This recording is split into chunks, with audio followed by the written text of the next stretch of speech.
but we're here to stay. We'll put in the work on the field and in the weight room, but we'll need your help off the field. 505 Sports Venture is leading the charge in the NIL space, and you can be part of it.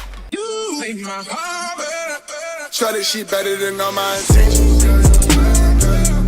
Locked in shorty, you got my attention. See your baby, I get you the business. Touchdown and pay you a visit.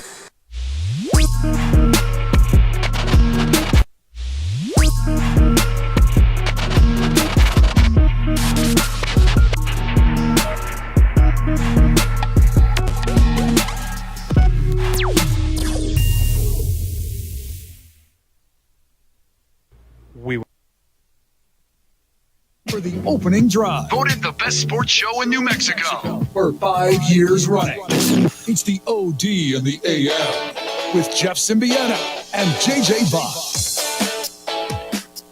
Kind of looked like the team that beat the Nuggets, didn't they? A little bit. Karl Anthony Towns was playing. Anthony Edwards making buckets, getting rebounds, and distributing, and they were aggressive. But I'm not going to lie. I did feel down the stretch I was going to watch the Pacers score Wolves again. I thought it was slipping away. It didn't, and you still have a series alive in the NBA's Western Conference playoffs. Good morning to you and Merry Wednesday. Opening drive, Jeff Symbieta, JJ Buck. Glad you're with us the morning after the Timberwolves stay alive with a 105-100 victory in Dallas over the Mavericks. It's 3-1, and it's headed back to Minneapolis. Hey, Living. What'd it do? Different team last night you watched, huh? Especially down the stretch. You know, it's a team that got to the Western Conference Finals, a team that played defense and didn't throw things away late. And I swore to myself, like I listened to my mom from 2 days ago when we were sitting on the couch, and she said, "Oh, Indiana's going to win this game." I said, "No, they're not." And how'd you know? I said, "It's the way it's going." I kind of felt the same way about Minnesota last night. I thought I had no confidence they were going to close it because, well, they just haven't, but they did. And even with Karl Anthony Towns fouling out, Anthony Edwards made some big buckets down the stretch, and they held on and won. That's the team I expected to see. And JJ, to your point, the defense was really good. Luka misses a free throw, which I don't know that would have made a huge difference. Although, dude, fouling a dude shooting a three when you're up by 6 with 10 seconds to go. Anthony Edwards, what are we doing? They got away, though, and we still got a series. And that's, in watching that game, is the difference between good and great players in the NBA. Because you can pretty much look at every player in the NBA roster and be like, yeah, you're a good basketball player. Yep.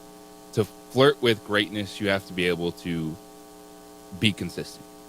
And Karl Anthony Towns is not consistent. And that Karl Anthony Towns could be a great player in this league, and he showed it more times than not throughout the playoffs. But it's when you are in a 3-0 deficit the way he was playing, you watch a game like last night and go, why weren't you just doing that from the get-go? Why does your game not start inside out? Everyone sees it. Everyone's talking about it.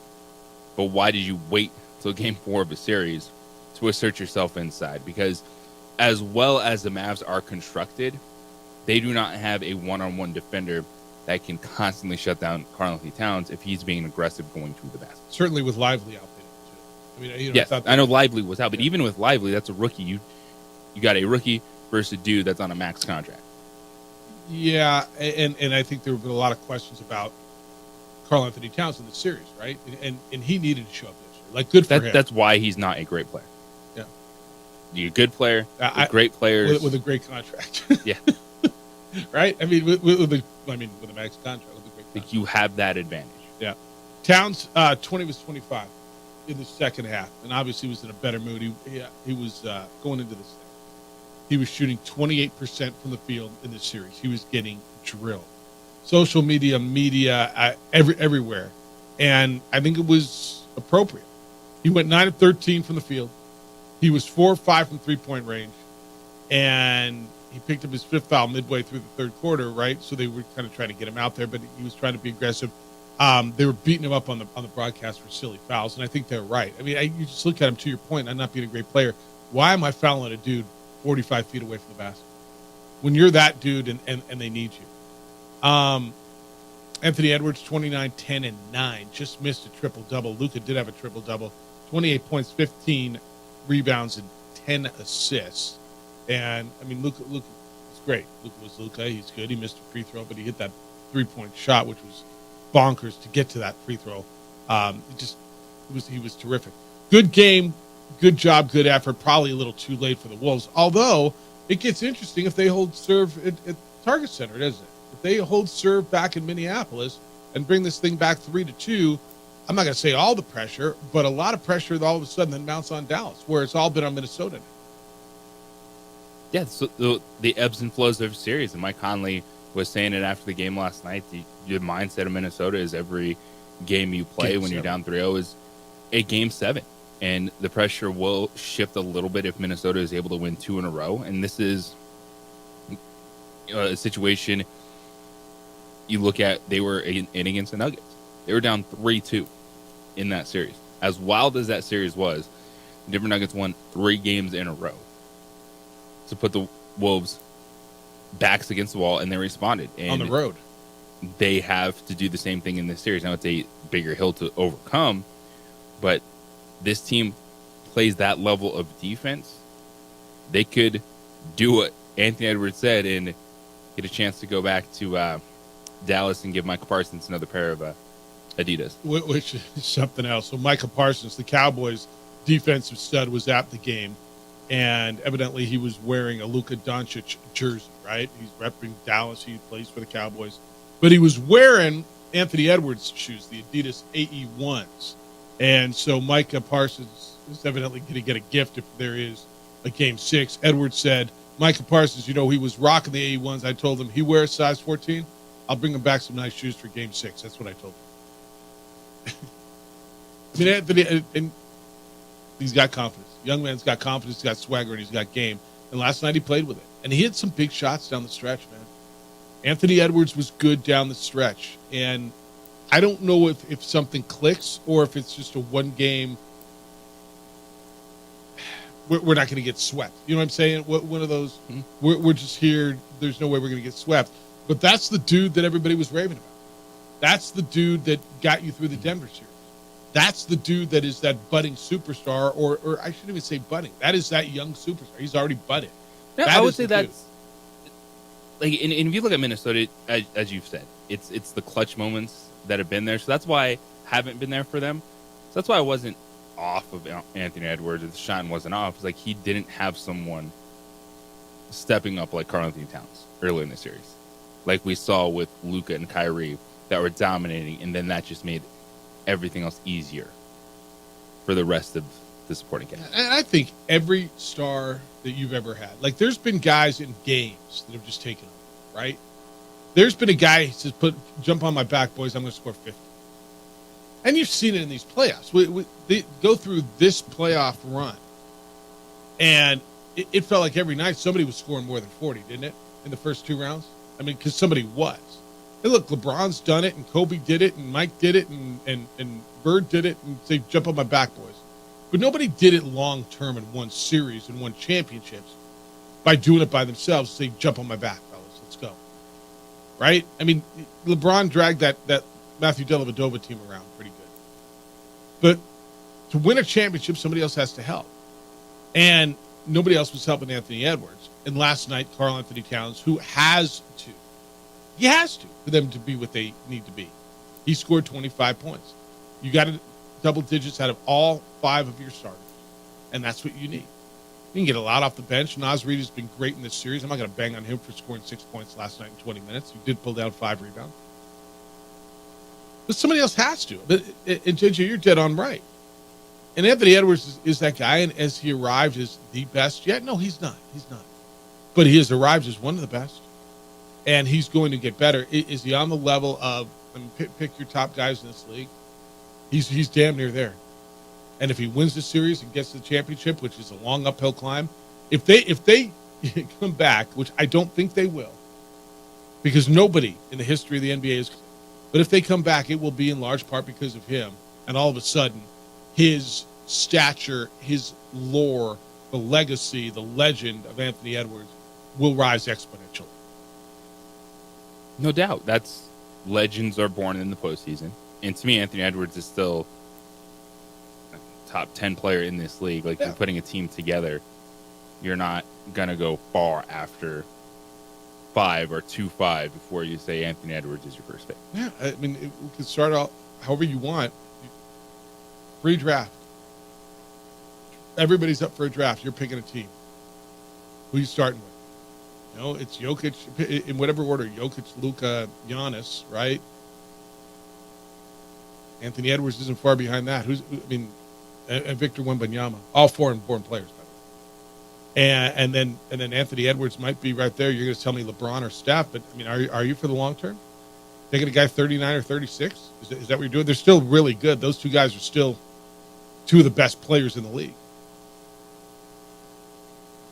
But where else are you going? Right? Jalen Brunson? No, you're taking Anthony Edwards before Jalen Brunson. Joel Embiid? Jason Tatum? Where are you going? There's not many more places you're going before him. And again, I don't think they're coming back and winning the series. And I say that simply because it's never been done. But I will say, if they win in Minneapolis, a whole lot of pressure mounts on the Dallas Mavericks coming back for Game 6. But you got to get there first. All right, let's go today. I think the text line is down. Area code 505-246-0610. That is the phone line. You can send emails, Jeff at sportsanimалabq.com, JJ at sportsanimалabq.com. On the X, it's at _JJ Buck. And on the Facebook, OD and the AM, you can watch the show there. Adrian's producing on ProView Networks, Comcast Channel 26. You can watch the show. If you have Comcast, Xfinity, or go to the YouTube channel for ProView Networks, or just on our Facebook page, the OD in the AM. Lots to do today as we go through a bunch of NBA stuff. Caitlin Clark had a big night. When we come back, JT Toppin has landed. He's not in the NBA. He's not far away. Oh, but it feels so far. It's the opening drive on 95.9 FM and AM 610, the Sports App.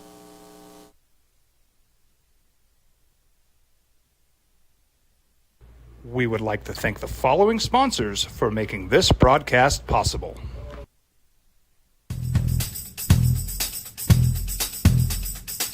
International Protective Services is a proud supporter of ProView Sports and New Mexico Youth Athletics. IPS provides residential and commercial security services in the Albuquerque metro area. For more info, please call 505-897-2420 or visit internationalprotectiveservice.com. What's going on? Who are you guys? Well, sir, I'm going to pick you up at the DWI checkpoint for drunk driving. And that's when I have to come down to get you out of jail. Well, temporarily. I'm Judge Torres. They call him the Hammer. Hey, hot off the presses, champ. I'm real proud of you, honey. Way to make them happy back home, Captain. Who's that? That's your new buddy in jail.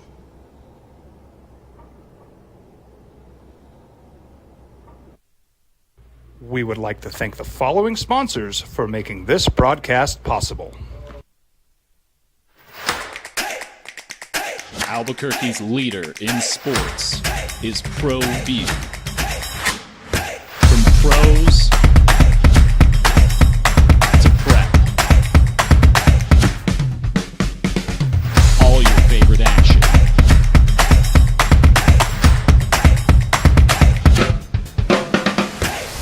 All your favorite talk shows.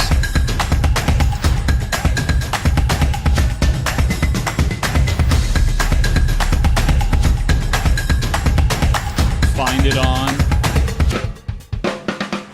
ProView Networks. We would like to thank the following sponsors for making this broadcast possible.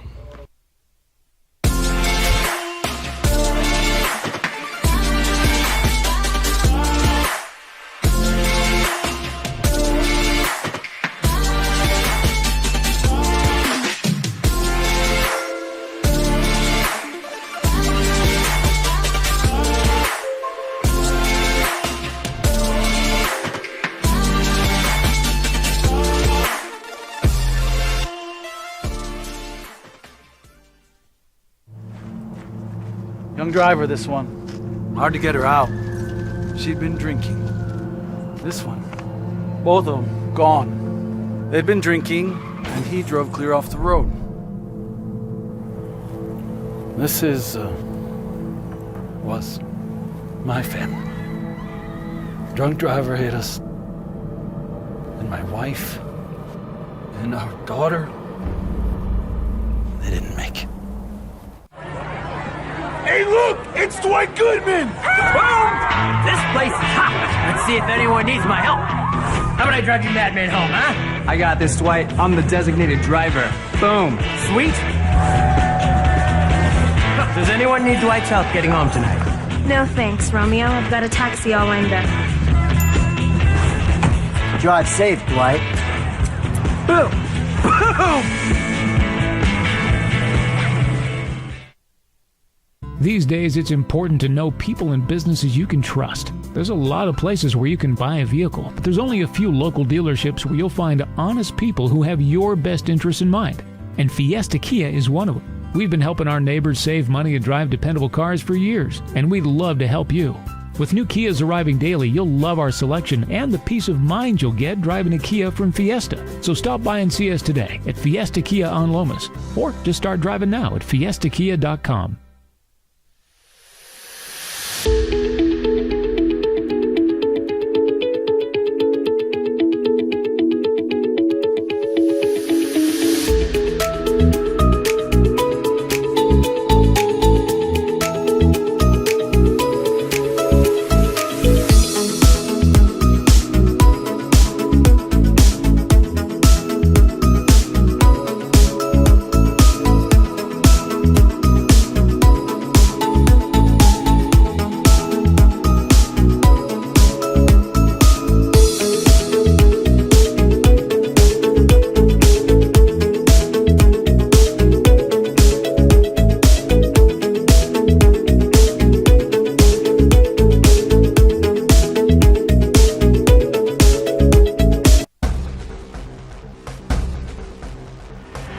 Burglary takes place in the United States approximately every 15 seconds.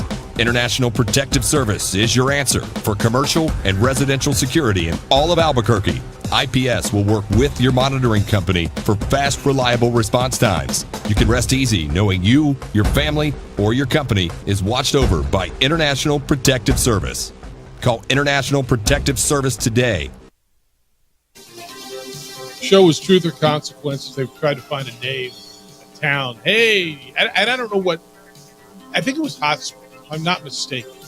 Truth or Consequences was before they changed their name. I guess you can just refer to Lubbock from now on as just Bigger Stage, Texas. Because that's the bigger stage that JT Toppin has taken his talents to. Good morning to you. It's the opening drive, Jeff Symbieta. And JJ Buck, get in today at 505-246-0610. I believe, unless I'm, I do the same thing every day, so I don't think I'm doing something wrong. Text line is down, but you can send emails, Jeff at sportsanimалabq.com and JJ at sportsanimалabq.com. JJ, yesterday it popped up on your social media that JT Toppin is withdrawn from the NBA draft and has taken his talents 321 miles to the west. The bigger stage on which he wants to play is Lubbock, Texas. He will play in the Big 12. He will play for Texas Tech. And look, that's one of the three places I was hearing about. Texas, Baylor, and Texas Tech, right? And we were hearing, and I don't know what the number is, and they don't have to make them official, hearing anywhere from $650,000 to $1 million in NIL. I don't know what the number is going to be. I don't know that we'll ever know officially. Maybe we will, maybe we won't. You think when they take it in-house, when they start revenue sharing and the money starts going through the schools, they're going to have to make that known like salaries in the NFL? Yes. Why? So why do we need to know any contracts of anyone? Well, because I think we know there's a cap, right, in the NFL. And I always wondered why we need it. I always wondered that. Why, like, nobody needs to know what you're making or I'm making, or, right? When we sign a contract, we don't put it out there, and he's making X number of little bitty monies a year, right? I always wondered that. Why do we have to know? In sports? Or just... Yeah, in sports. In sports. Why do I have to know what my center fielder or left tackle's contract is. The league's always been, it's been that way. If there's no cap and it's going through the universities, I mean, I guess when it's a university thing, right? We know all the athletic department salaries. Well, I don't think it's getting to a point where there's no cap. You don't think so? Know what they're talking about? It being part of the revenue sharing model? I'm hearing a million things. So, anyway, this surprised me not at all, by the way. I was here in one of three places. I thought it would be Texas. Baylor was, and Texas Tech were the other two I was hearing. But he's going to go play at Texas Tech. He's got one of his best buddies there who are going there. He gets to play in the Big 12. They were Texas Tech was the 6th seed in the NCAA tournament last year. This is a good program. It's not like he's going to some little nothing. I mean, this is a big league. Arizona's joining that league. Utah's joined that league. Colorado, and you just throw in a bunch of teams that go to the NCAA tournament on a regular basis, along with what they have in Baylor and Iowa State and Kansas State. And their television contract is an ESPN deal. Fran Fraschilla is going to be in your gym every Monday night. He went to a power conference. They were ranked 23rd in the nation, and this is exactly the area. I mean, we all thought he was going back to Texas, didn't we? I did. Didn't think it'd be Lubbock. You didn't think so? But when you hear about the situation, it makes sense. Yeah, and the money's there. And the money's there. I mean, the bigger stage is, I'll give him, he's in a power league. It's a bummer. How will Lobo fans treat, I'm not even sure what the word is, root for? Because, I mean, are Lobo fans going to be hoping for his success? Or are they going to be hoping for his demise? Like, how do you think Lobo fan is? It's really split. Some people are like, I'm over it. Why are you talking about JT Toppin? He's not a Lobo. So why do we talked about Great Osabar when he left. He was the Mountain West Conference Player of the Year. I'm telling you what Lobo fans are saying. I get it. That some are, he's not here, move on. But the same ones who are saying that are watching it and know everything, and they're reading every damn post.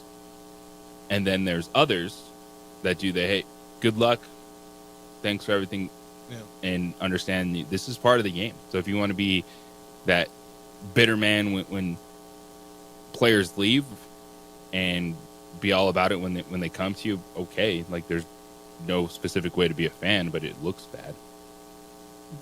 Like, oh, we love all the transfers when they come to us. Yeah, but when you go somewhere else, hope your team's terrible. Do you think they feel jilted by him saying, I want to play on a bigger stage? Is that what it is?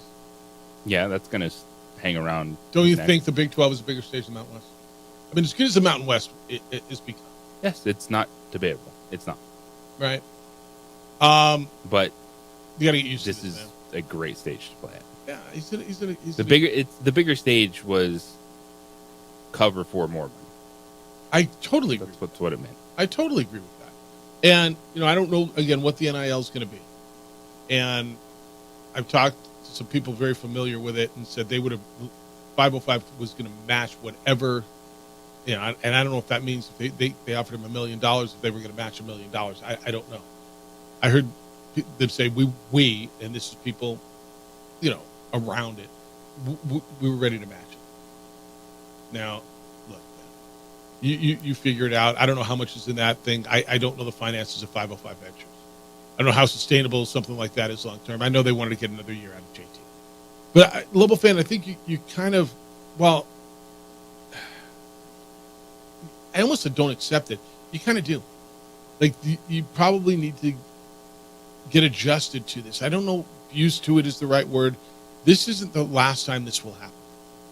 This isn't the last time when a player of all conference caliber is going to transfer. In fact, Texas Tech has now taken the last two Mountain West Conference Players of the Year, right? Last year, they took Darian Williams from Nevada, and he went there and he played. They took a head coach out of this damn league. They took a head coach from Wyoming, Jeff Linder, who was a head coach, and said, come on down here and be an assistant coach. Oil money, baby. You got oil money, right? And you throwing it around like that. So good spot for him. Good luck to JT. and so that chapter's done, right? I think there was still a faction, and I think it's a very small faction of people who are holding on to, well, if he decides to get out of the draft, he'll come back. I think that was a very small faction. I think it was pretty evident by the way he was talking that if he was not going to stay in the draft, he was going to play elsewhere. Yep. So he's going to go get paid. Good for him.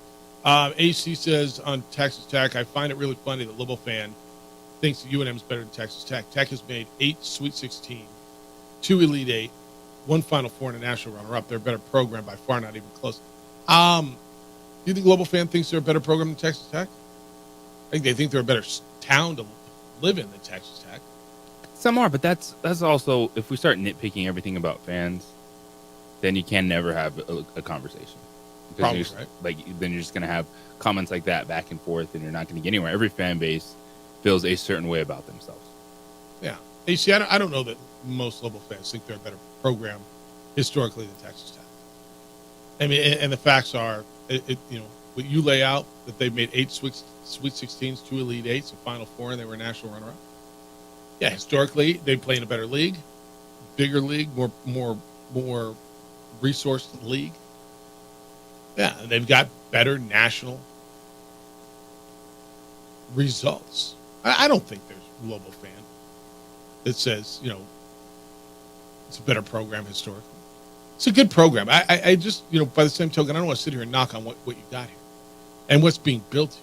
And I think that's where Lobo fan probably feels the worst about this is you feel that you're on the cusp of building something. You feel that you've got a coach here that is bringing in talent that can get you to where Texas Tech has been with those accolades, with those results, with those numbers. And I think you felt that JT was going to be a key part of it. He's gone. You filled the gaps, and I think Richard and that staff went out and did a good job filling the gaps. I mean, from JT again, until I see him run down the ramp in a pair of shorts. But everything I see, read, looked at highlights, looked at numbers, what I was able to, a little bit of watch, it feels like they did a hell of a job filling the gaps, and they're going to be just fine, don't you think? Yeah, I trust in this staff and what they've been able to do recruiting-wise and in the transfer portal to have a team that's going to compete to go to the NCAA tournament. Yeah. And so that's where it is. All right, so you can put that one to bed. If you want to comment on it, you may. 505-246-0610. That's how to get here. Area code 505-246-0610. When we come back, Caitlin Clark made a little history last night and then made a comment that's scratching some people the wrong way. I'm not sure I'm scratched the wrong way on it, and especially since she was asked about it. But a big night for Caitlin Clark and another loss for Indiana. It's the opening drive on 95.9 FM. No, is that right? Yeah, 95.9 FM and AM 610, the Sports Channel. At Tropical Smooth.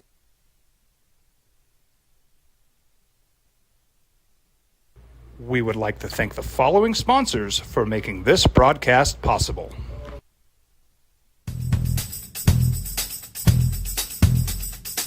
International Protective Services is a proud supporter of ProView Sports and New Mexico Youth Athletics.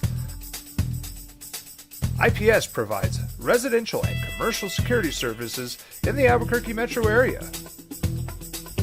For more info, please call 505-897-2420 or visit internationalprotectiveservice.com.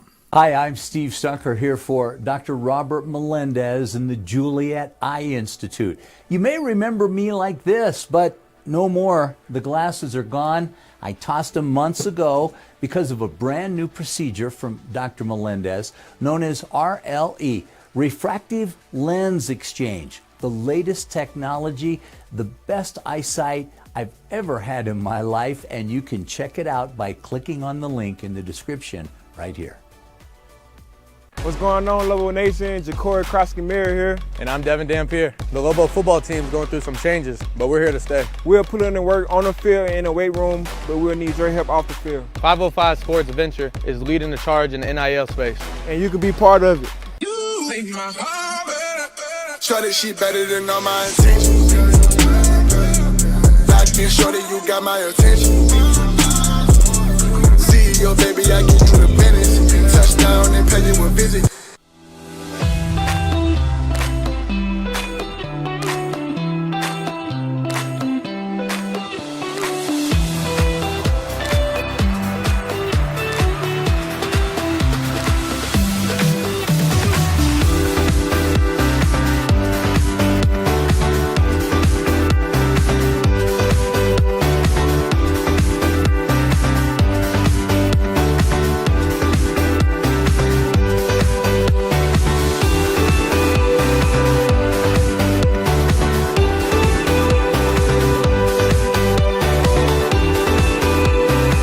Teenagers love a party, especially during prom and graduation season. Often, alcohol is involved. Some parents think that hosting a party with alcohol in their home will keep the kids safe, but it's wrong and it's illegal.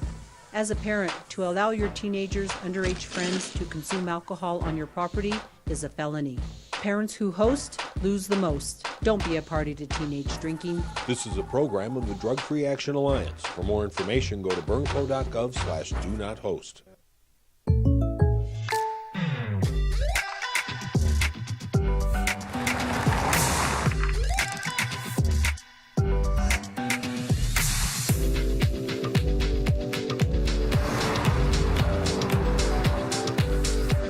For your surprisingly great rates, contact your local State Farm agent today.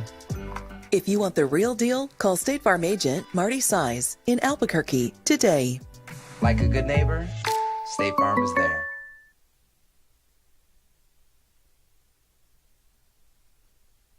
Don't sacrifice quality and flavor when you're in a hurry.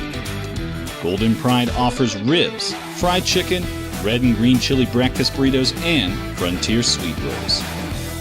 4 great locations, or visit us online at goldenprideabq.com.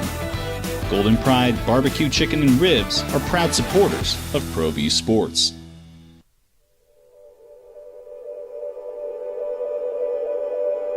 We aren't all born with the same opportunities. But it's the people who care that change everything. Get ready, Sprout, get ready! My coach. My teacher. My older sisters. My grandma. My brother. My tutor. My dad and my mom. As New Mexicans, it's up to all of us to do our part. So that no child goes without love. And no family has to do it all on their own. They're all our children. Every single person is called to make a difference in the life of a child. It's up to all of us to do our part. To pull together. Pull together. Pull together. To make New Mexico the best place to be a kid. First 30-point game of the WNBA for Caitlin Clark last night. 30 points, 5 rebounds, 6 assists. First rookie with 35 and 5 since Sabrina Ionesco did it. 13 of 15 shooting from the free throw line, which was a big deal. It's the opening drive, Jeff Symbieta, JJ Buck. They lost, which I think should be the headline, but it won't be all year, right? You're going to hear Caitlin Clark numbers, and so many of the stories you hear don't even give you a score to a game. Can I give you the score? Because that should matter. Fever got beat 88-82 by the Los Angeles Sparks, the team that they beat, their one win. Indiana's 1-7, their worst starts since 2021. They're in 11th place, but a good performance from Caitlin Clark. Again, for those, and I'm not going to pretend I follow the WNBA, but I've tried to catch up a little bit. JJ, I think you got to put in perspective where this team was, how this team's constructed. That's why they had the first pick, right? They're not going to be good, and she's not going to just turn them around as much as people kind of expect her just to completely turn them around. There's not many players in sports that are able to do that with the team that had a top pick. It's few and far between, and when it happens, it's exceptional. I'll point you to a team that had Mike Trout and Shohei Ohtani. How good did they do? With 2 of the best players in the world. So there's a pretty good list. she became the first rookie, like I said, since Sabrina Ionescu to hit the 35-5 mark. She's the only rookie ever with at least 30 points, 5 rebounds, 5 assists, 3 steals, and 3 blocks in it. That's never happened in the WNBA. She joined Breanna Stewart, Angel McCourty, and Diana Taurasi as the 4th player in WNBA history ever to hit those numbers, non-rookies. So after the game, and I heard this, JJ, I don't know if you were listening to the show before. I asked Maggie Perloff on it's Infinity Sports Network now. And Blythe, one of the guys on there, big New York accent guy, got upset. They played a soundbite. And a reporter asked her about getting the foul line. And one of the big things was she got to the foul line 15 times yesterday, 13 out of 15 from the foul line. And she said, I think everybody's physical with me. They get away with things, probably other people don't. It's tough, but it's a very physical game. That's just professional basketball. And I heard that quote, and I'm thinking, all right. And dude went off in his New York accent, screaming, just get lost. I'm tired of hearing about the referees and fight through it. And it's always about the referees. And says to the guy who complained about Angel Hernandez every time, the Mets play.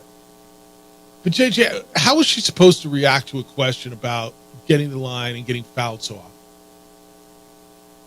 She's in a post-game press conference. She's asked about getting fouled and going to the free throw line. What do you want her to say? Or what is she supposedly not allowed to say? Yeah, I think because it's in a press conference, we, a collective, as fans of Talking Heads, think this stuff has a bigger impact than it does, because that's kind of become part of the game. Yeah. It's like if you're really frustrated, you say something, get a fine, and then be like, oh, they're going to overreact for Game 5 because now they're going to be watching for this specific thing. And this was Caitlin Clark saying a normal comment about refs, saying, yeah, they're physical. Maybe there's some stuff there, but, it's just a physical game. You're towing that line of trying to toss that roll out there of maybe I'll get a couple more calls without getting fined. Well, I don't think she said anything to get fined. That's what I'm saying. She towed that line of, it's physical sometimes. Yeah, maybe there's a few they get away with, but it's professional basketball. I mean, she got a technical. Your classic post-game. Well, and again, in response, I don't think she went out there and that was her post-game message, where she went out there to complain about the officials. And I wish, the guy who was yelling and screaming at her would go back and listen to the whole thing, but we never do that. And find the question and go after the reporter if you want, although I don't think the reporter probably asked anything wrong. It was something along the lines of, Caitlin, you went to the foul line 15 times, they're physical with you, you're getting fouled a lot, right? How do you feel about that? Is there, whatever, whatever the question was. I'd have to find the entirety of that press conference somewhere. I don't have a problem with what she said in the context. And I know this comes back to what I've been harping on for quite a bit. We, and I don't mean you and me necessarily, but the collective we, in this damn society, love to build people up to knock them down, to build them back up again. And Caitlin Clark has been built up, and I know there's a lot of people who don't like that. And especially people who have been around that league or have covered that league and the veterans who are, why is she getting all this love? Well, she's getting all this love because, A, she's pretty damn good, and she's bringing a lot more eyeballs to the table, and why don't you get on the wave and ride it? But by the same token, hey, she's got to earn it, and I get it. We're going to be tough on her, and she's going to get hit. Welcome to the league, rookie. Not dissimilar to majority of rookies in majority of leagues.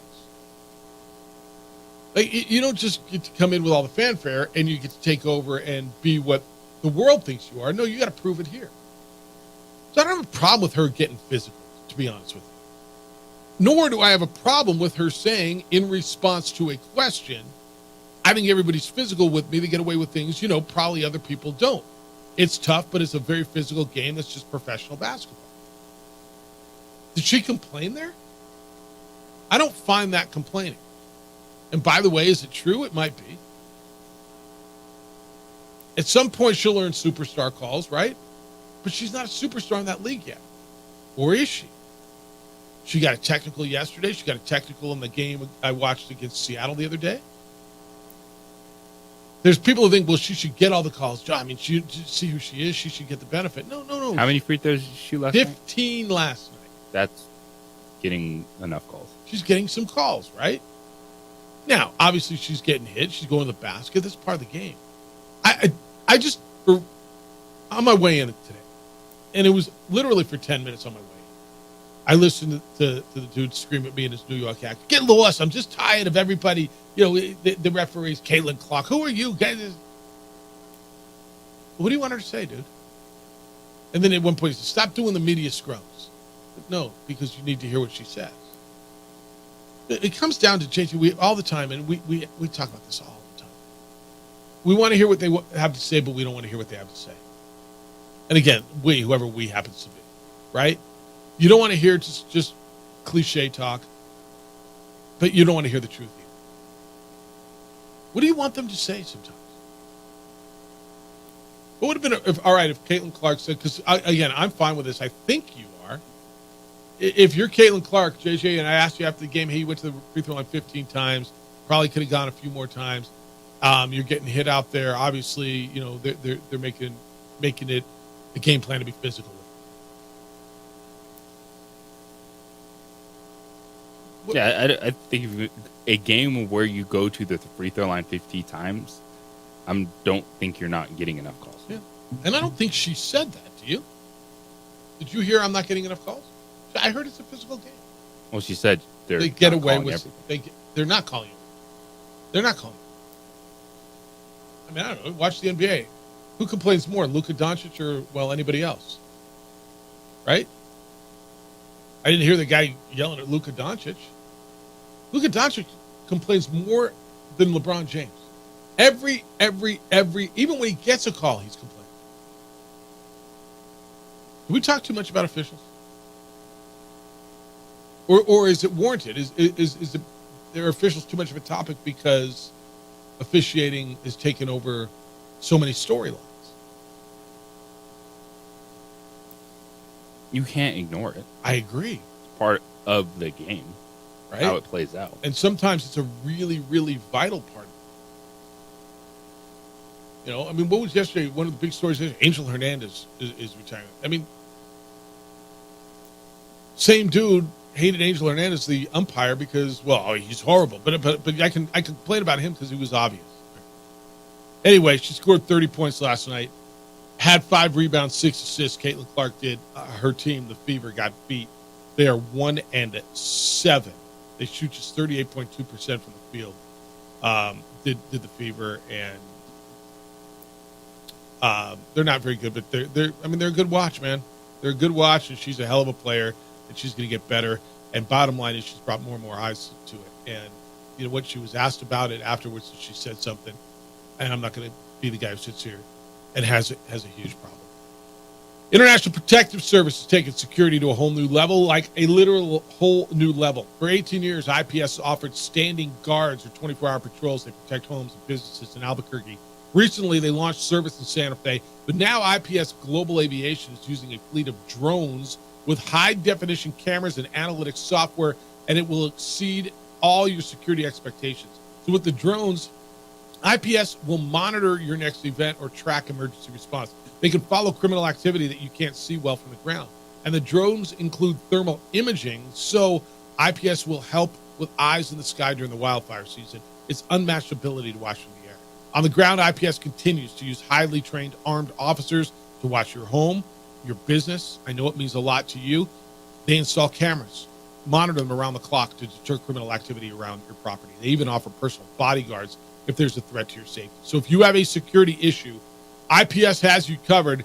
505-897-2420 is the number. 505-897-2420 or online at ipsglobal.com. IPS is passionate about making Albuquerque and Santa Fe better places to live and work.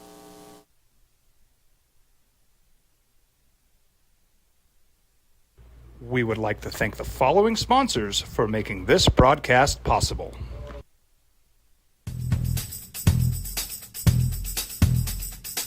International Protective Services is a proud supporter of ProView Sports and New Mexico Youth Athletics. IPS provides residential and commercial security services in the Albuquerque metro area. For more info, please call 505-897-2420 or visit internationalprotectiveservice.com. BroncosSports.com. Hi, my name is Daniel Chavez, and this is my business partner, David Chavez. We are the owners of Indeed Safety. Indeed Safety is a local safety consulting company helping our clients with their safety needs for their projects. One of the things we pride ourselves as a construction safety company is helping our men and women in construction get home safe every day to their families. Indeed Safety is a proud supporter of ProView Network.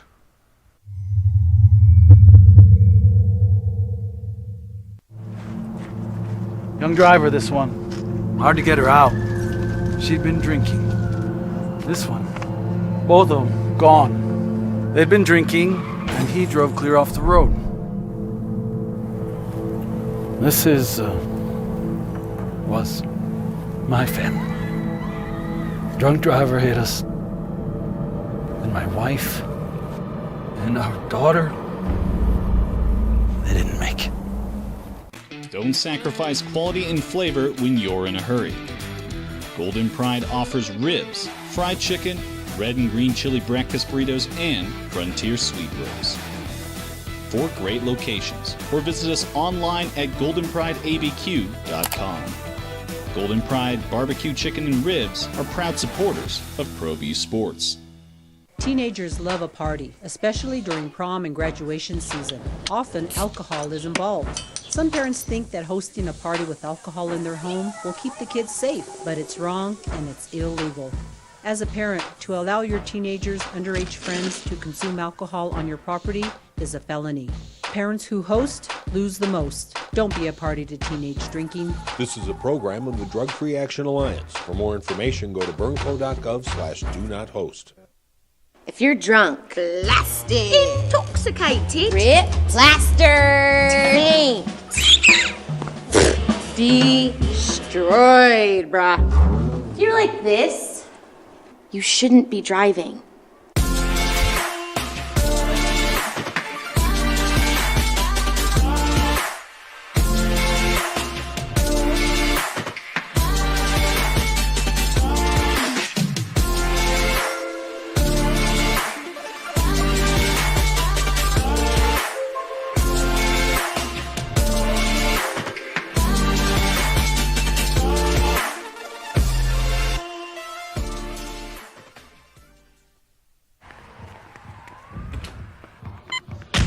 These are more than just the sounds of a safe place to go after school.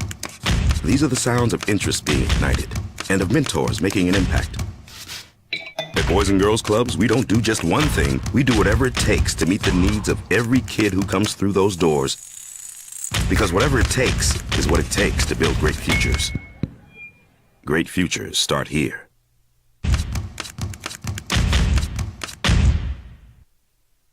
We would like to thank the following sponsors for making this broadcast possible.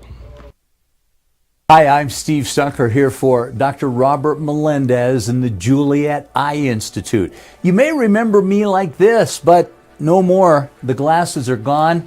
I tossed them months ago because of a brand new procedure from Dr. Melendez known as RLE, Refractive Lens Exchange. The latest technology, the best eyesight I've ever had in my life, and you can check it out by clicking on the link in the description right here. Out of the draft, Bronny James keeping his name in the draft. He will forfeit his remaining college eligibility, and he will do limited workouts, like with the Lakers and the Suns. He's declined 10 other teams. This is going to be an interesting watch, man. This really is going to be an interesting watch. I want to get into this more. 505-246-0610. Jess, good morning. You're on the Sports Animal. What's happening? Oh, yeah. What's up? Hello, Jess. How you living? I'm doing well, bud. So, first off, important things. RIP to Bill Walton. Thank you for making my childhood watching basketball so special. And, the world lost a good soul and a good person. I think he was genuinely a good person. You could feel that with his energy, everything. It's sad to hear that we'll never get to hear it again, but throw it down, big man. He was just such a great announcer. Everything about that guy was A+, a top notch. JT Toppin thing, it's hilarious the boomer mentality here in New Mexico with the word loyalty, which, by the way, boomers, stop it, okay? That's what you used to tell your kids when they were growing, oh, you got to have loyalty. Then when the company lets you go after 20 years with no severance package, what's that loyalty get you? Nothing. Yep. Nothing. So I know this may not be a popular opinion, the next one, Jeff, but I've got to say it. Man, the world's really shoving that WNBA down our throat, ain't it? Yeah, they are. And I'll tell you, You're Jeff, eating it, though. 2 weeks ago, I turned it on in between golf on a Saturday. I don't even know who the two teams were. I lasted 2 minutes. You can tell me about Caitlin Clark, Angel Reese, the cute one from the L.A. Sparks, the tall one, right? The game still stinks. I'm sorry, it's not entertaining to me. And, all these headlines and bringing in, you tell it all you want. The game was terrible. I thought the best part of the game was the court, and it must have been, I don't know whose court it was, but I thought the court was fantastic. The game itself, boo-boo. It's just still boo-boo. And I hope people are still into it, but I have a feeling it's kind of like 1998-99 with the women's national soccer team. Lasted for about 4 years, and then they're pretty much, we still care once every 4 or 8 years, but nobody's watching it. And I think that's probably what's going to happen, because to me, the game's just still the same. It's just got more storylines, I guess. But that's a personal opinion, everybody, and I think we're still allowed to have them. Yep. Yep. But have a great day, boys. It's good, Jess, and I appreciate you. So, it is a personal opinion. And women's basketball still isn't going to be for a lot of people. Just like golf isn't for a lot of people, just like soccer isn't, just like baseball isn't, whatever. It's inarguable. Are they shoving it down your throat? I think they're shoving it down your throat because a lot of people are voluntarily asking for another scoop. You know what I mean? People are eating it. And more people are watching it. JJ, I firmly believe the numbers will peak early, as they did, and then we'll just dwindle back. Now, I think they'll hover above numbers that they've been in the past, people watching WNBA throughout the season. But I think a lot of people are like Jess, where, all right, I watched it. I got my, show me my Caitlin Clark highlights on SportsCenter if I need to see them. But I'm not sitting down and watching them. And I think the example is the doubleheader game. Was it Caitlin Clark's first game where they played, I believe, New York? But I again, this is where I think I'm kind of highlighting the example. And then the next game was the Aces, the Las Vegas Aces, the defending champions, and the numbers just dropped. We all kind of watched Caitlin Clark's first game and then went and watched hockey or basketball, NBA or something. His opinion is his, just like anybody else. Some people have been turned on to it. Some people sampled it and didn't like it. It's just like anything else, like golf, baseball, anything else. Some people are going to dig it, some aren't. But the exposure that Caitlin Clark has brought to it and the amount of people that it brought to sample the game, I think is astronomical. Yeah, I think if you're watching women's sports, you need to adjust your expectations some. I'm not a good person to have this conversation with because Yeah, you enjoy it. Yeah. Well, yeah. It's how I got a career. Yeah, but you're the voice of a women's basketball team, and you. I'm not going to sit here if you don't like it, I get it, but Yeah. it's also I've grown. I know it's a different expectation. I don't expect the same thing when I'm watching the women's basketball team play versus the men's basketball team. Right. The games are different. It's going to look different. Pace of play, all those things. Mm-hmm. It is different. You have to expect a different those game. Expectations when I watch sport. Yeah, you have to. And so, but I know look, JJ, there's millions of people like you who enjoy the game. I think some of it too is, you can say it's shoving down your throat, but actually it's just getting some recognition for the first time. Like one segment on it could be like, oh, you're shoving this down my throat. There's been a lot. There's been a lot. Now there's been, and I'll tell you, there's been a lot because the numbers have warranted a lot. There's been a lot more coverage of women's sports. If we wanted to talk everything just based on numbers, we would not discuss one other thing than the NFL on this show. That's if we wanted to judge our conversations based on TV ratings constantly. No, We wouldn't talk baseball. We would talk exponentially more. We wouldn't football. talk anything if we just want to say, well, the number is this or that. Like, of course, it's going to fluctuate. The NFL gets more numbers than anything else, but the numbers, the people who are watching WNBA or women's sports in general, have increased. Now, why? Because there's more to watch. Because the networks have offered you more. There's way more women's softball and women's basketball on your TV available for you to flip over to now than there were 5 years ago, correct? Yes. And there's a reason for it. Now, is that shoving it down your throat? I don't know. Do you need to see more? What do you want to see, pickleball, or what do you want this time of year? Like, you've got baseball everywhere you want it. You can go get baseball. And you can get more cornhole or more, what's that one, spike ball? You ever watch spike ball, by the way? That's actually kind of fun to watch for about 5 minutes. Maybe Not on TV. Maybe 4 minutes. Watch people play it at the park. Yeah, maybe 4 minutes. I don't know if they're shoving it down your throat, Jess. They're certainly giving you a lot more exposure. And your option is exactly what you did. You flipped it off. The good Lord invented the remote control, and you said, I'm going to go somewhere else. And again, I think the perfect example was game one, Caitlin Clark and the Fever against, JJ, I think it was the New York Liberty, but I could be wrong. Is that who they opened with? You don't remember either. I think it was the Connecticut. It was the Connecticut. All right. And then the next game was the Aces, the defending champs that a lot of people said, yeah. And the numbers will go, everything will level out over the summer.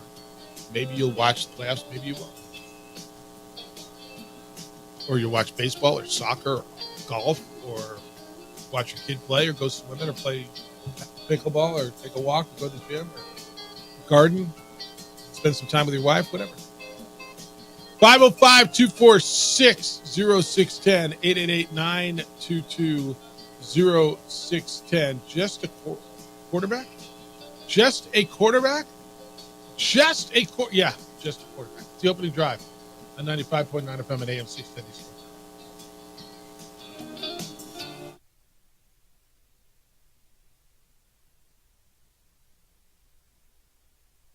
We would like to thank the following sponsors for making this broadcast possible. Albuquerque's leader in sports is ProView. From pros to prep, all your favorite action.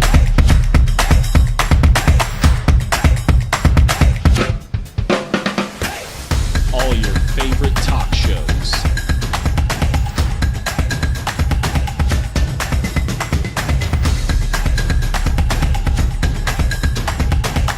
Find it on ProView Networks.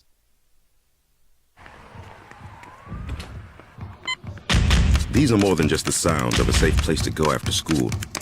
These are the sounds of interest being ignited and of mentors making an impact. At Boys and Girls Clubs, we don't do just one thing. We do whatever it takes to meet the needs of every kid who comes through those doors. Because whatever it takes is what it takes to build great futures. Great futures start here.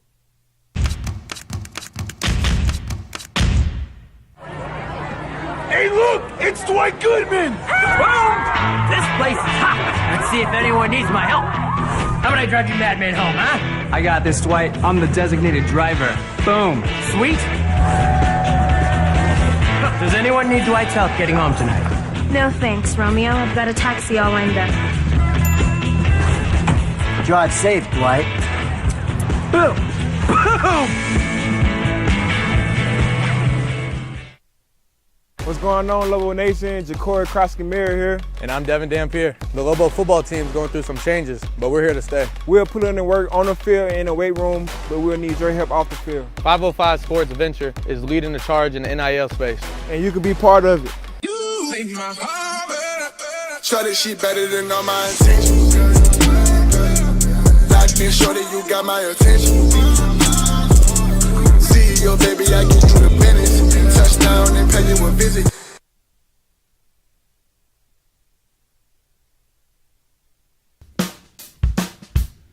Well, I'm going to the frontier, walking to the cashier, order up a root beer and a number one. Cover it with green stuff, one scoop is not enough. Find a booth is real tough, back by the Duke. Meet my family, meet my friends in the quirkiest restaurant I have ever been. All of Albuquerque's favorite spot, it's the Frontier Restaurant. The Frontier Restaurant is a proud supporter of ProView Networks.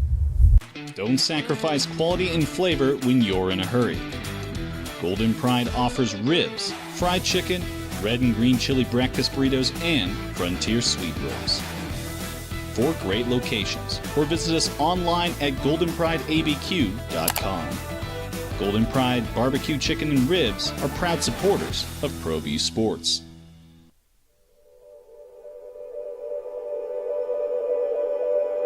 We aren't all born with the same opportunities.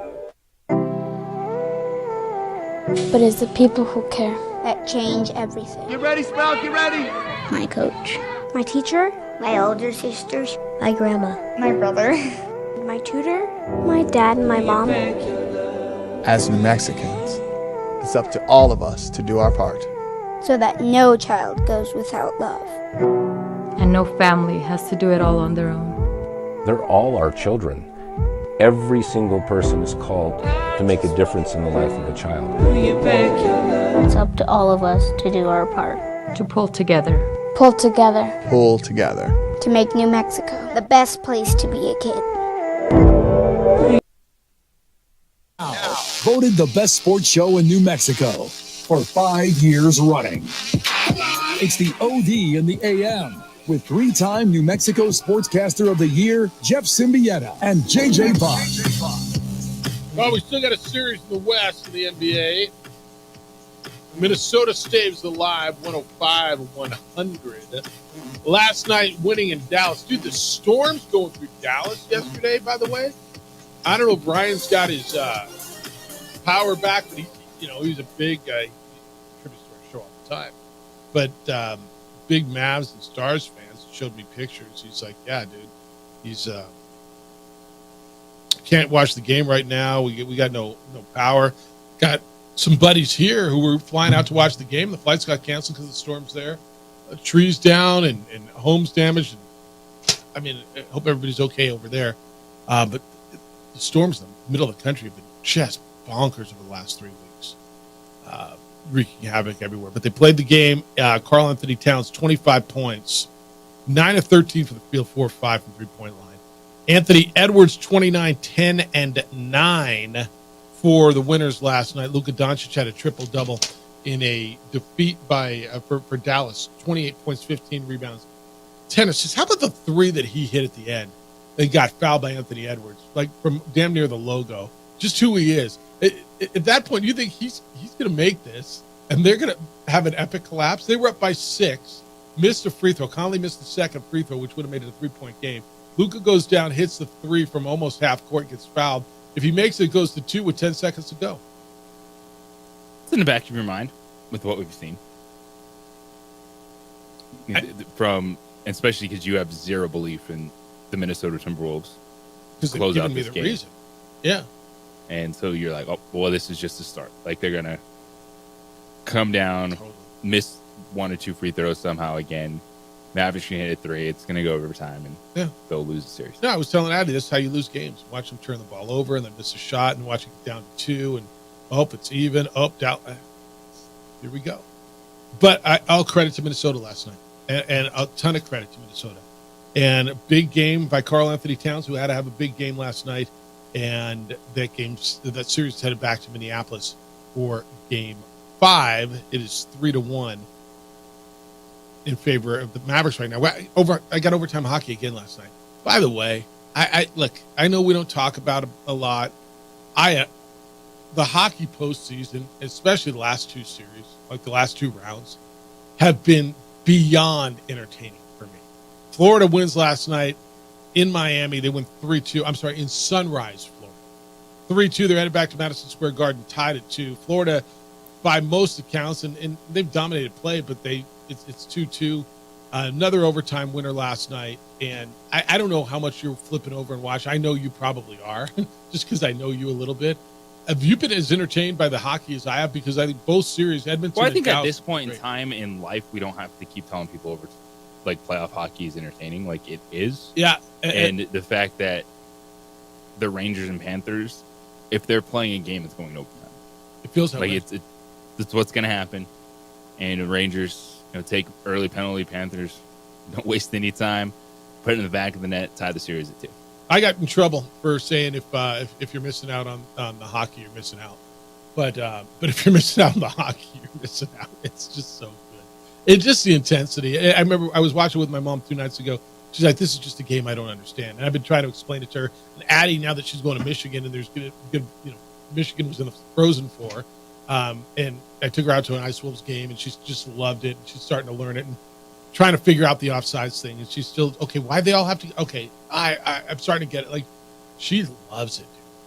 The more people you expose to it, especially live, like, they love it. But anyway, if you're into it, it's been terrific. Dallas and Edmonton tonight. Florida and New York last night. It's been really, really, really good. Bill said Pacific Coast League equals Lady Lobos ? Jeff, it's been documented on the OD many times that the Lady Lobos aren't the same team in March as they were in January. Ditto the PCL, the club that's hot in June and wins the first half isn't necessarily going to be the same squad in September. They might be tired and beat up. That's why mediocrity has to be thinking that even after such a bad start, they have a good second half and you might be able to steal a series in the tournament. Well, they're also constructed completely differently, roster-wise, the AAA team, than in September as opposed to April, right? I mean, go ahead and compare the two rosters. After 180 to 220 roster moves between the big league and going down to AA and all over the place, yeah, they're completely different. Rod's in on the split seasons. People are in on the isotope stuff. They're a bigger fan of split seasons than Josh Sushan. You can fill a lot of airtime. Otherwise, it'd be a long, hot summer trying to find something to talk about by May 29th, and you're already approaching 20-length span back. Yep, they get a fresh start in the Pacific Coast League because it hasn't been a good start for them. But it was Taco Tuesday last night at the ballpark. You went out there. I'm sure you had a fantastic time. Yep, promise you did. And what do we got? All kinds of great nights coming up. Women's Sports Night on Friday, Pride Night on Saturday. So, yeah, you get a lot to celebrate. All right, just a quarterback. Just a quarterback. So, remember when on Cam Hayward's podcast earlier this month, special teams coordinator of the Pittsburgh Steelers, Danny Smith, said he plans to use Justin Fields as a kickoff. Remember that? We all kind of went, huh? All right, your quarterback who might be your starter. And he said, nah, I'm not here to do that. It was kind of a joke. So evidently Danny was kidding. Is that what I'm supposed to make of this? I think Danny, you know why Danny's kidding? Because Justin Fields said, nah, I ain't returning kicks. I ain't returning kicks. Well, did Danny say it or not? Because Jalen Warren was the one on the podcast that was talking about it. Yeah, he said that Danny Smith said it, but I'm like, get this special teams coordinator out of here. Like, if I'm Justin Fields, I'm like, I get it, I'm athletic. And I'm a cheap but quarterback. Stop trying to make athletic quarterbacks something they're not all the time, which is they haven't done that every in a other while. position. They haven't done that in a while. Like, when Antoine Randall L. came in, right, and he had a little bit of a career. It was a quarterback in Indiana, and they turned him into that. There was talk of who, like Julian Edelman was one of those guys, right? Yeah, they finally realized, an athlete can play quarterback. This is crazy, right? Because it was the last time was when Bill Polian, when Lamar Jackson was coming out, and he was adamant, like, this dude has to be a wide receiver. This dude needs to be a wide receiver in that field. He can't play quarterback. And it's like, he's a two-time MVP at quarterback now, right? Yeah. I mean, it doesn't happen a ton. I know. Look, there was a time, and especially if it was a black quarterback, that there was general managers saying, yeah, he's an athlete, he's not a quarterback. And I think we've gotten well past that. I think of there've been some. Antoine Randall L. comes to mind. Julian Edelman comes to mind. But you go back to the day, man. There were people who wanted Randall Cunningham to, make him a flanker, make him a wide receiver, get him the ball. No, he was a pretty damn good quarterback. I understand the new kickoff rules will actually give athletes an opportunity to return the football, but I still don't think that's the best avenue to utilize Justin Fields. All right, 505-246-0610. Don, good morning. You're on the Sports Animal. Hi, Don. Good morning, gentlemen. How are we doing Good. today? How you living, Don? What's good? Good. Hey, what Super Bowl winning quarterback came to the NFL as a punt returner because he was behind Billy Kilmer and Sonny Jurgensen? What Super Bowl winning quarterback came to the NFL as a punt returner because he was behind? I don't know. Who was right after that? Was Theismann? Exactly, Joe Theismann. You thought you had me, didn't you? He was a punt returner for, I think, 3 years before he got his shot. Yeah, I'm not sure I knew that. Billy Kilmer thing gave it away. Yeah, Billy Kilmer, what a quarterback, huh? What a duo. I think Theismann was better. Billy Kilmer was a one-bar face mask guy, quarterback. He was. When he played for the 49ers, he was one of the last triple threat quarterbacks. Yeah. Run and kick. And he only wore one bar on his face mask. I want to see some dude do that. All right, man. Good enough, guys. Thank you so much. That's good trivia. I want to see one guy come out with one. Is that even legal anymore? Just the single bar face mask? Probably not legal. I mean, we talk about helmets evolving over the years, and I told you, I look at the helmet. We've got helmets from every year in our office, from New Mexico Bulls all the way from 2006 through last year. And if you take the San Jose State or New Mexico helmet from 2006 and compare it to the helmets from last year, you don't have to be an expert in technology. Go, holy smokes! Just feel the difference. I'd love to see face mask evolution. Right? Remember, the dudes that used to wear the one bar, the two little bars. Now, man, you got a full cage in front of you. All right, 505-246-0610. I want to stay with the NFL. We come back. The Texans are stacked, and they're paying people. But if you're the 49ers, how do you spread your money around? How do you pay stars who aren't quarterbacks? Money's an issue. Some teams seem to be spreading it around, and others say, we don't have any. It's the opening drive on 95.9 FM and AM 610, the Sports Animal.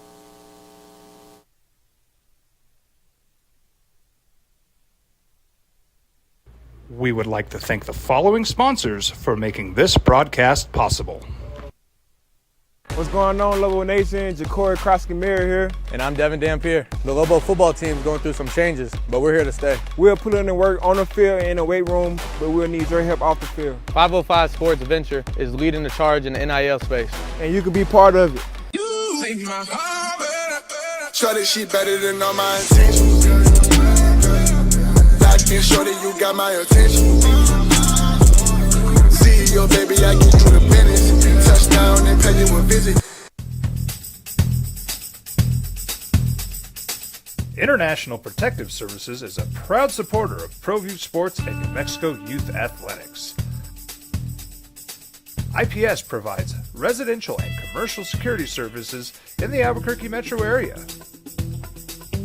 For more info, please call 505-897-2420 or visit internationalprotectiveservice.com. ProView Networks would like to thank the following sponsors for making this broadcast possible. Hans Whitler Automotive, German car maintenance and repair in Albuquerque, New Mexico. Call 505-294-7684 or visit hanswhitlerauto.com. Hi, I'm Steve Stucker here for Dr. Robert Melendez and the Juliet Eye Institute. You may remember me like this, but no more. The glasses are gone. I tossed them months ago because of a brand new procedure from Dr. Melendez known as RLE, Refractive Lens Exchange. The latest technology, the best eyesight I've ever had in my life, and you can check it out by clicking on the link in the description right here.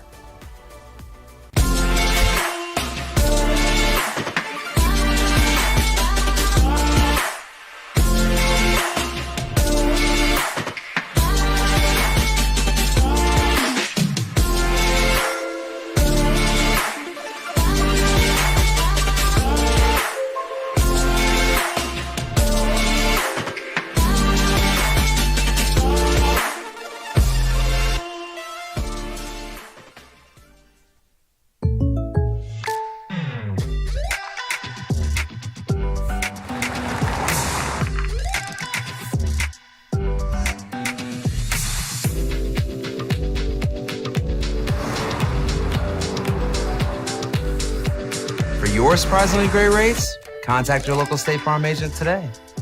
If you want the real deal, call State Farm agent Marty Size in Albuquerque today. Like a good neighbor, State Farm is there.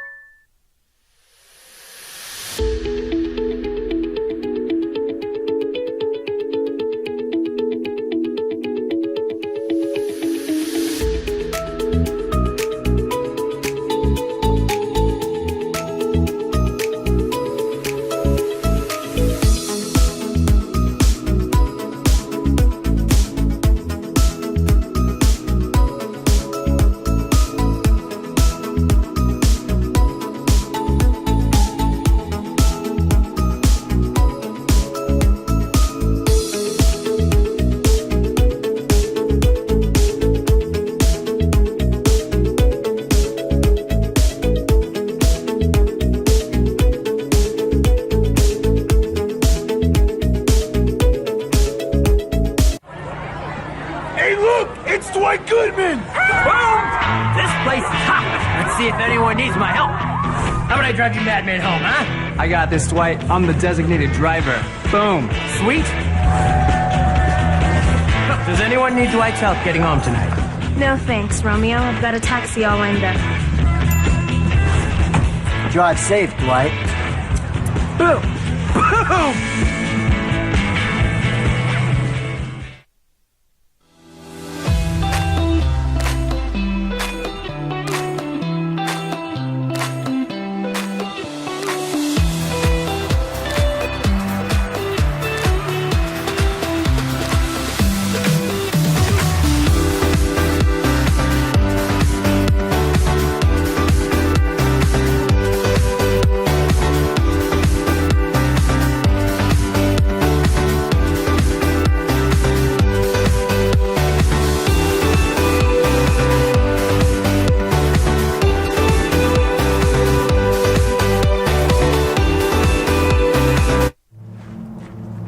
Young driver, this one. Hard to get her out. She'd been drinking. 25 years old. He was a third-round pick out of Michigan in 2021.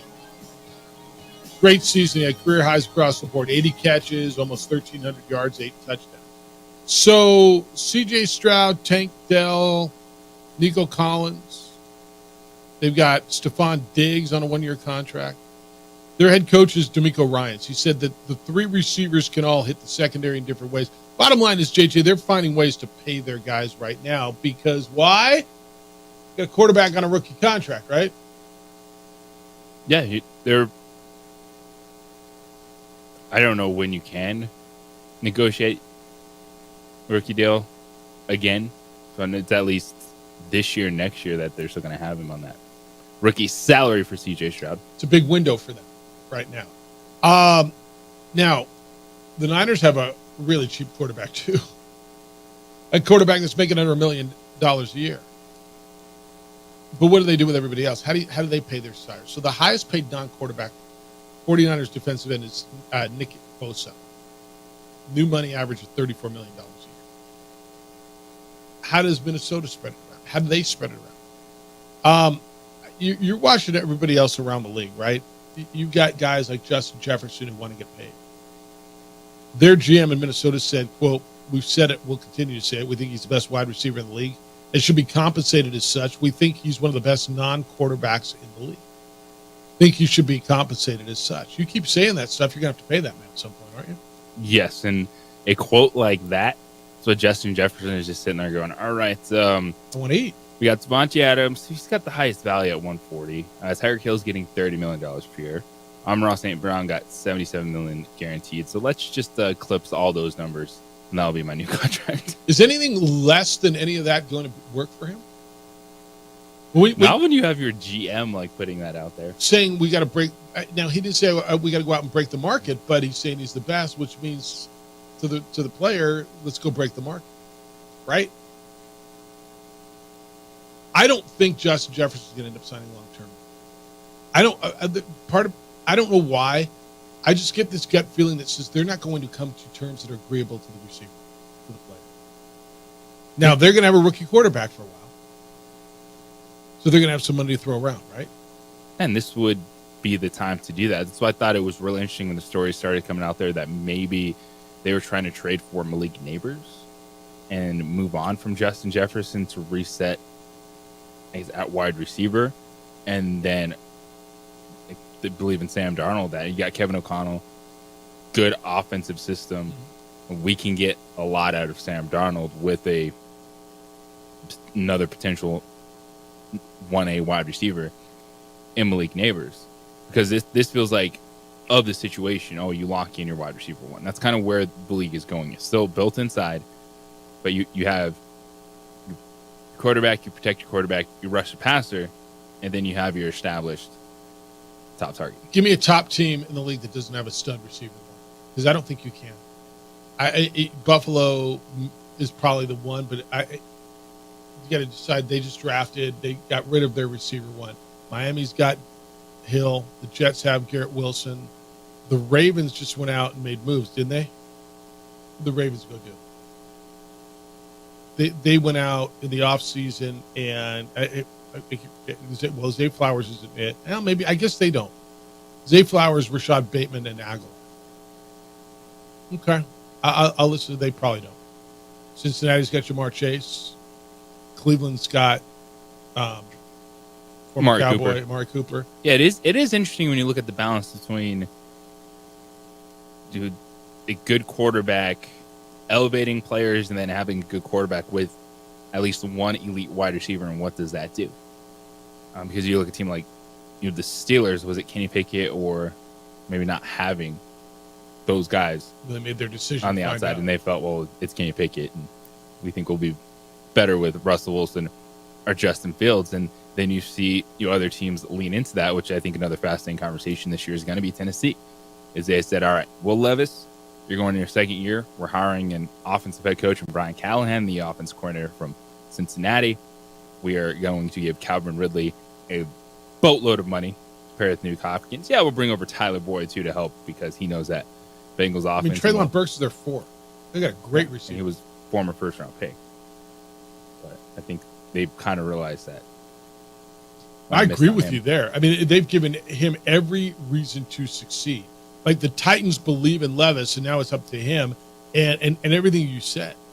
I mean, everything you said, they went out and got him stuff. Now they got Tony Pollard and Tajay Spears to run. It's not Derrick Henry, but they've got decent running backs. Calvin Ridley, DeAndre Hopkins, Tyler Boyd, 1, 2, 3. Okonkwo's their tight end, who I think is pretty good tight end. They've given Will Levis every tool to succeed, and it's a big year for Will Levis, right?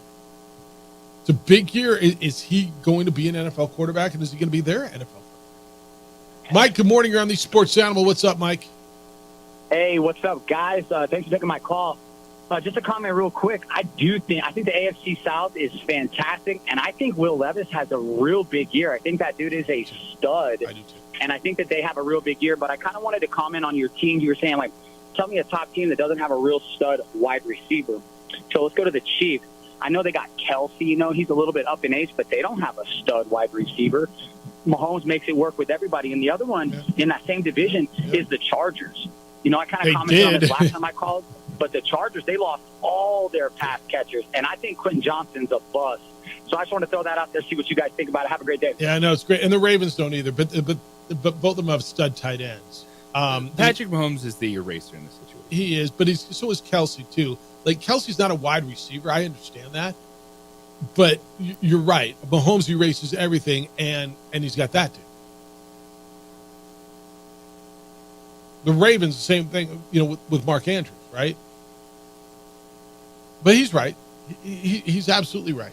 Yeah, Patrick Mahomes is the one guy that I really don't factor into any of these conversations. Like when I'm sitting here discussing, you need your, top wide receiver. Like he's Mahomes. Yeah, Mahomes. He brings up the Chargers, and I think he's right. But are the Chargers a really good team? They're not. Their receiving core is Josh Palmer, Quentin Johnson, Ladd McConkey, and DJ Chark. Tight end is Will Dissly. Like I'm interested in them. I know everybody loves Herbert, and I like him too. I don't like him nearly as much as you do. At some point, he's got to be held accountable. Jeff. Well, he's really, really good. And by the way, if you said you want to go across, you can hold him accountable and trade him my franchise. No, that's what I'm saying. If you want to send him across the hall of the Rams, and I'm stoked. It's Matthew Stafford 2.0. Give me him with Puka Nacua and Cooper Kupp. And it's one of those things too, right? It's you can sit there and look at a player like Justin Herbert and go, "What are you doing?" And it's like, well, you'd take him over still so many quarterbacks. I mean, how many would you not? If you were doing a quarterback draft, honestly, how many quarterbacks would go in front of him? But yet he hadn't won it. It's time for them to win. And now with the Harbaugh piece, that's supposed to be the magic wand that you're waving over this whole thing. We can't, there's also things we have to realize. If we sat here and said, Brandon Staley is one of the worst coaches, decision-making is what was happening. He was horrible. Yeah. No, I agree with that. And maybe that's what happens. A couple years, it's this Harbaugh thing just kind of is a dud. Sean McVay gets Justin Herbert, and he's going to look like the second best quarterback in the NFL. So it's the Matthew Stafford thing. He lingers somewhere, 100%. Puts up numbers, doesn't win anything, and he's going to go somewhere in the second. Because you get to a certain point, and no one thought Matthew Stafford was going to win anything at a high level. I don't know that that's right. I mean you don't know that's right? I don't know that's right. He put up great numbers. That's why the Rams went and got him, because they thought he would win at that level. I think exactly he was in a franchise that hasn't won ever, but like the Chargers. No, I'm agreeing with you. But to say that I don't think that nobody ever thought Stafford would win at a high level, I think nobody ever thought he would win at a high level there. I remember a lot of conversations of he can't do Matthew Stafford versus he can't do it. This guy, that yeah, there was some of that. People, I'll take that guy over because he wins. It's the same. I agree with you. Your analogy is really good. I think you're right on. And Matthew Stafford was being held accountable for it, right? Where Herbert never is. Well, how do you want to hold him accountable? I mean, at some point, you got to win. That's all. I like the guy too. I think he's really good. I think for whatever reason, that dude gets a free pass on everything. Well, what accountability do you want him to have? To say he doesn't freaking win? No. Well, I mean, how do you earn your contract? How do you earn? I mean, because some of it is ultimately what is around you. He had Mike Williams. He had Keenan Allen. He had Austin Eckler. He had what was the tight end that wore 8? Everett. I mean, come on now. You think he didn't have weapons last year? Last year he didn't finish the season. So he didn't, and then Mike Evans is hurt all the time, and Keenan Allen. Mike Williams. Or Mike Williams. I keep saying Mike Evans. Mike Williams. Yeah, Mike Williams is always hurt. Austin Eckler sprained his ankle in week 4. Because he said he would. Because he said he was going to get hurt. Which is not a good business plan. No, it's a bad one. When he said, let's get all the running backs you're right. together. It's like, you hold him more accountable? Sure. But you also see, there's zero questions on his talent. So why not pair him with a coach that actually wins football games? That's what you've got. Looking forward to. That's what you got now. Yeah, no, then that's why they're intriguing. But then you look down and you say, okay, does he have more weapons now than he did last year? If you look at the Chargers offense now, right? And last year they had Austin Eckler hurt, Mike Williams hurt, Keenan Allen was really good. All right, so now you got Gus Edwards and J.K. Dobbins. So Jim Harbaugh took John Harbaugh's 2 old running backs. So, all right, they were good for you. Give me those guys. I got Josh Palmer, Quentin Johnson, who was my first-round pick last year, who I think is going to be all right. I know they do too. Ladd McConkey is your number 3 wide receiver, who was your second-round pick out of Georgia. And Justin Herbert can have.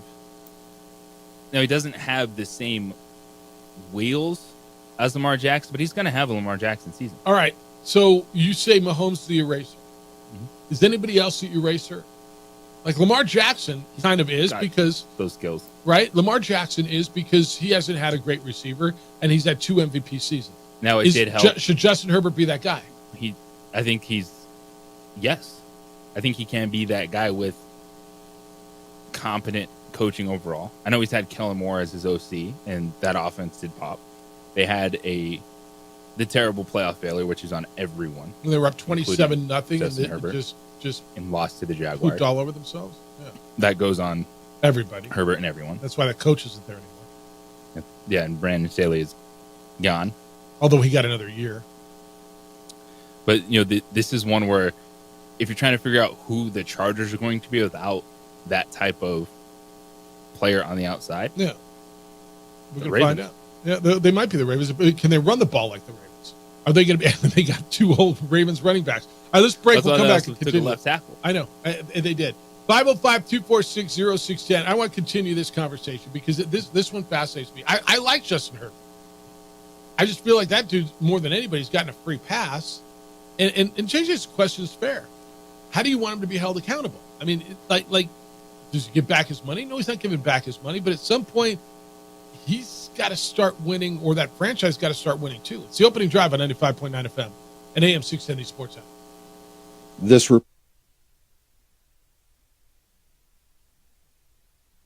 We would like to thank the following sponsors for making this broadcast possible. Don't sacrifice quality and flavor when you're in a hurry. Golden Pride offers ribs, fried chicken, red and green chili breakfast burritos, and Frontier Sweet Rolls. 4 great locations, or visit us online at goldenprideabq.com. Golden Pride Barbecue Chicken and Ribs are proud supporters of ProView Sports. These are more than just the sounds of a safe place to go after school. These are the sounds of interest being ignited and of mentors making an impact. At Boys and Girls Clubs, we don't do just one thing. We do whatever it takes to meet the needs of every kid who comes through those doors. Because whatever it takes is what it takes to build great futures. Great futures start here.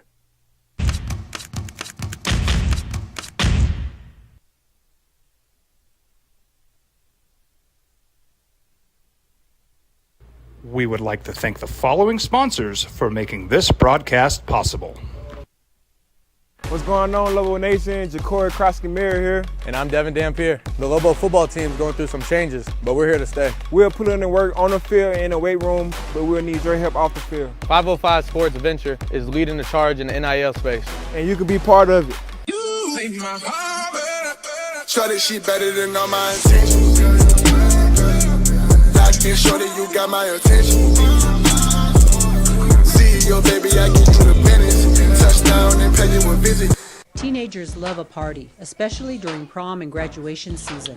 Often, alcohol is involved. Some parents think that hosting a party with alcohol in their home will keep the kids safe, but it's wrong and it's illegal. As a parent, to allow your teenagers' underage friends to consume alcohol on your property is a felony. Parents who host lose the most. Don't be a party to teenage drinking. This is a program of the Drug Free Action Alliance. For more information, go to burnco.gov/do-not-host. Hi, my name is Daniel Chavez, and this is my business partner, David Chavez. We are the owners of Indeed Safety. Indeed Safety is a local safety consulting company helping our clients with their safety needs for their projects. One of the things we pride ourselves as a construction safety company is helping our men and women in construction get home safe every day to their families. Indeed Safety is a proud supporter of ProView Network.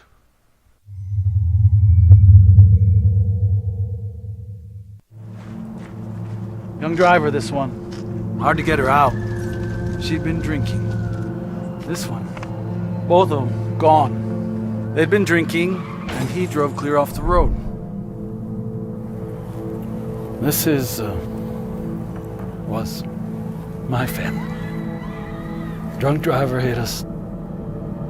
And my wife and our daughter, they didn't make it. I was born in New Mexico. I grew up on these streets. I got in trouble here, and I fought my way back in boot camp. I love New Mexico, especially the people. Now I'm using my training, tenacity, and energy to fight for you. I'm Adam Oki, lawyer, fighter, and New Mexican.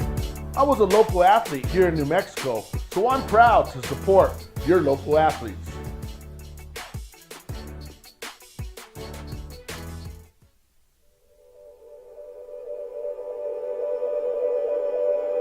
We aren't all born with the same opportunities.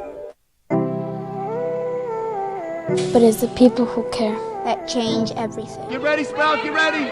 My coach, my teacher, my older sisters, my grandma, my brother, my tutor, my dad, and my mom. As New Mexicans, it's up to all of us to do our part. So that no child goes without love. And no family has to do it all on their own. They're all our children. Every single person is called to make a difference in the life of a child. It's up to all of us to do our part. To pull together. Pull together. Pull together. To make New Mexico the best place to be a kid.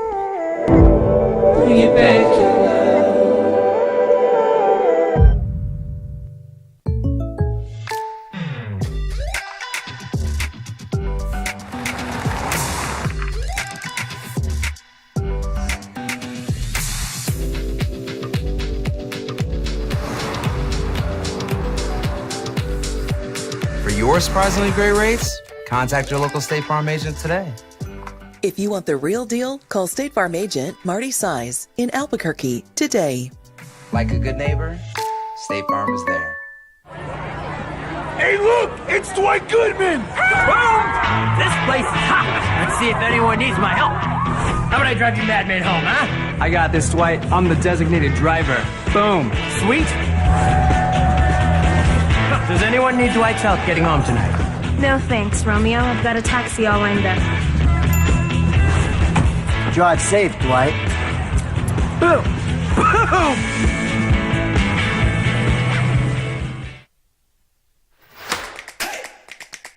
Albuquerque's leader in sports is ProView. From pros to prep, all your favorite action.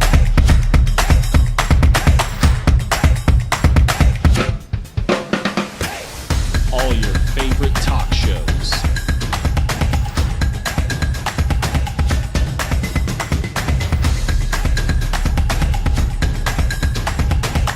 Find it on ProView Networks. We would like to thank the following sponsors for making this broadcast possible.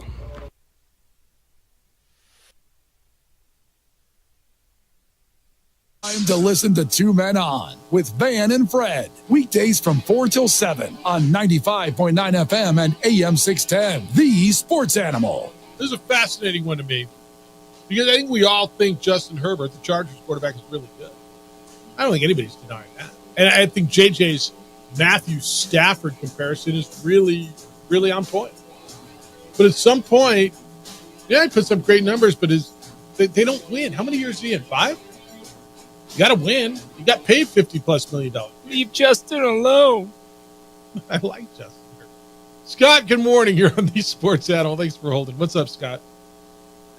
Hey, how's it going, guys? I just wanted to defend Justin Herbert real quick. They actually have a crazy statistic out there where he's 26-6 when the Chargers allow less than 28 points. So if you get him a defense, the guy can win.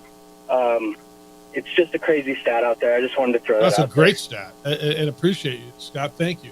Like, can I say this again? I actually really like it. I do.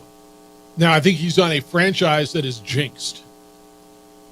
So how's that fair to Justin Herbert? It's not. When he's on a jinxed franchise. It's not. It's not. It's not. So when he goes across the hall and plays for the Rams, he's going to be fine. Or if they move back to San Diego, then he'll be fine. And you know, I say this tongue in cheek, and I'm going to hear jinxed in San Diego, man. All those they get there. They got to a Super Bowl, didn't Philip Rivers. It was like 1994. Wasn't it? It was a long time. Yeah, some point. I mean, it was a while. Some point, Philip Rivers has to win, doesn't he? Yeah. He's got to win something for crying out loud. To get there, and then someone's knee was torn up, or it's Tom Brady or Peyton Manning again. Look, I mean, I hope he breaks this mold because there's a litany of Charger quarterbacks who have had great careers and never won. Philip Rivers, Dan Fouts, Drew Brees didn't win when he was there. He had to go to New Orleans to win, right? I'm just saying, man. No, Justin Herbert is Matthew Stafford is Drew Brees. I'm just saying. I think your analogy is dead on. So really, we had this whole entire conversation, and once he leaves, he will win. So what other quarterback, and I think I have the answer, is getting rewarded for, and maybe they all are, man. Maybe they all are, for doing what he does. I guess Josh Allen is, and I guess Lamar Jackson is, and Dak Prescott will next year. I guess they all are, right? That's when you know the guy has that level of talent. You're not going to not pay him. Like, I trust Justin Herbert more than Dak Prescott moving forward. You could look at the records. Playoff failures are not getting there. But you do invest in talent. I think with the Chargers, they realized, all right, we have our franchise quarterback. Bring in Jim Harbaugh, who has won football games everywhere. Who, if you don't think Colin Kaepernick can play quarterback, well, that dude took him to the Super Bowl. Yeah. So now you have Justin Herbert, an offense that might actually take a little bit of pressure off of Herbert, leading into the run game. And I think you could see a really good season even without a legit number one from Justin Herbert. And he'll put up numbers. I don't have a doubt.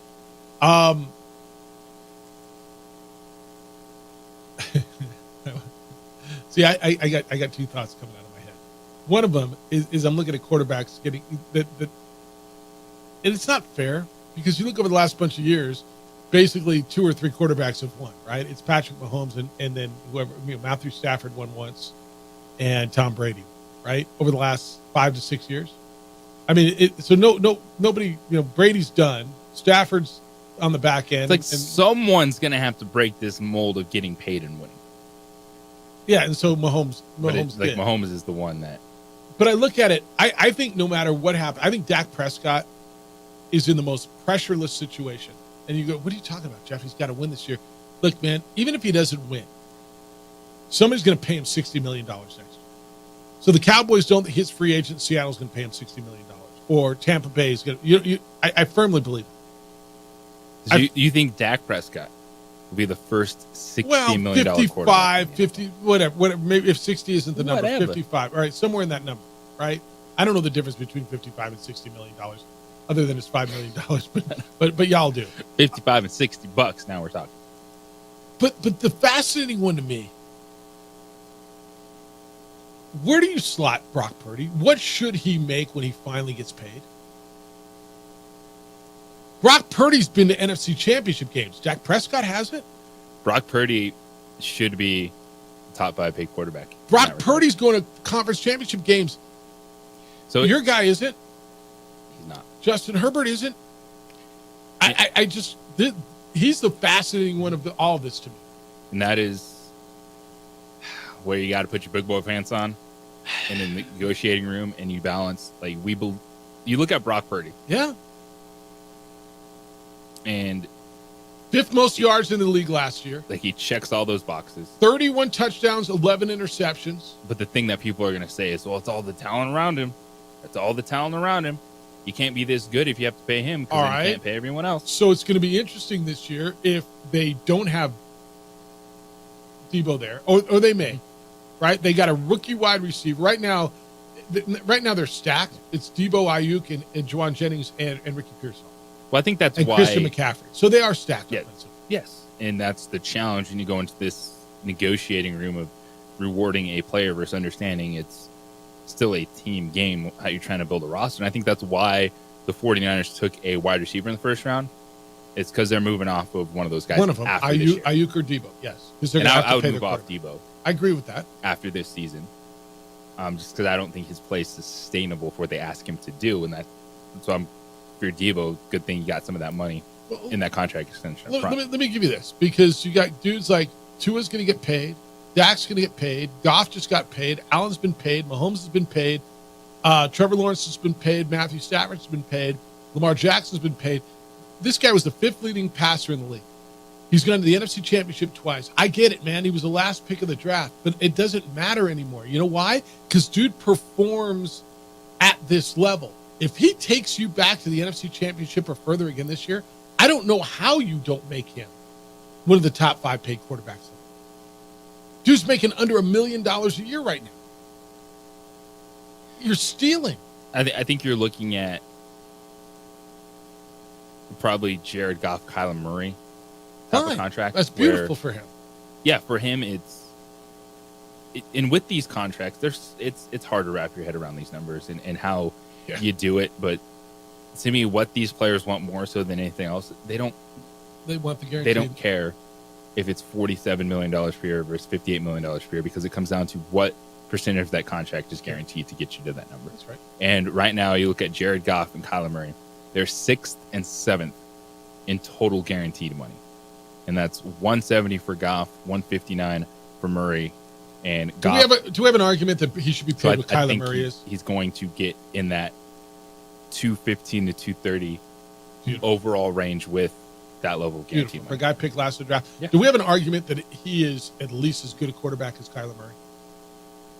No. Kyler Murray's a little quicker, but okay. Like, Brock Purdy puts the football where it needs to be, executes an offense, has made plays, makes plays out of the pocket, like check. And you know, man, I mean, I'm no 49er lover, but this guy has just been unbelievable. Now, if they pay Brock Purdy and he falls on his face, and then you find out, well, okay, then I guess. What are you going to find out? At that point, you're going to have a 3-year sample. Well, if they're like, well, now we have to get rid of Ayuk and Deebo Samuel and Christian McCaffrey. I got Ricky Pearsall, and I let me find it. Look, I get it, man. That's the NFL, right? That's what Kansas City had to do. Now, I'm not telling you this guy's Mahomes. Doesn't matter. Because they have the eraser. It's the opening drive on 95.9 FM and AM 610, the Sports Animal. This report is sponsored.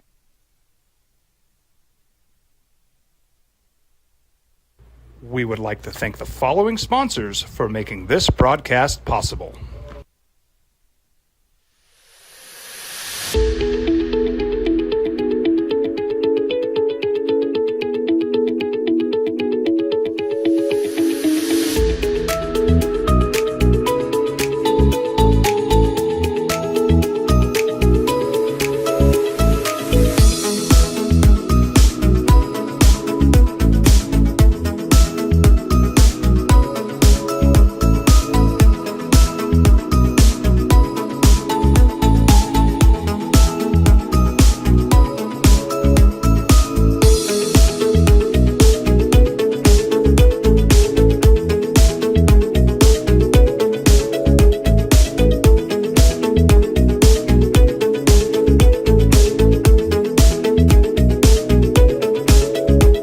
Hi, I'm Steve Stucker here for Dr. Robert Melendez and the Juliet Eye Institute. You may remember me like this, but no more. The glasses are gone. I tossed them months ago because of a brand new procedure from Dr. Melendez known as RLE, Refractive Lens Exchange. The latest technology, the best eyesight I've ever had in my life, and you can check it out by clicking on the link in the description right here. ProView Networks would like to thank the following sponsors for making this broadcast possible. Hans Whitler Automotive, German car maintenance and repair in Albuquerque, New Mexico. Call 505-294-7684 or visit HansWhitlerAuto.com.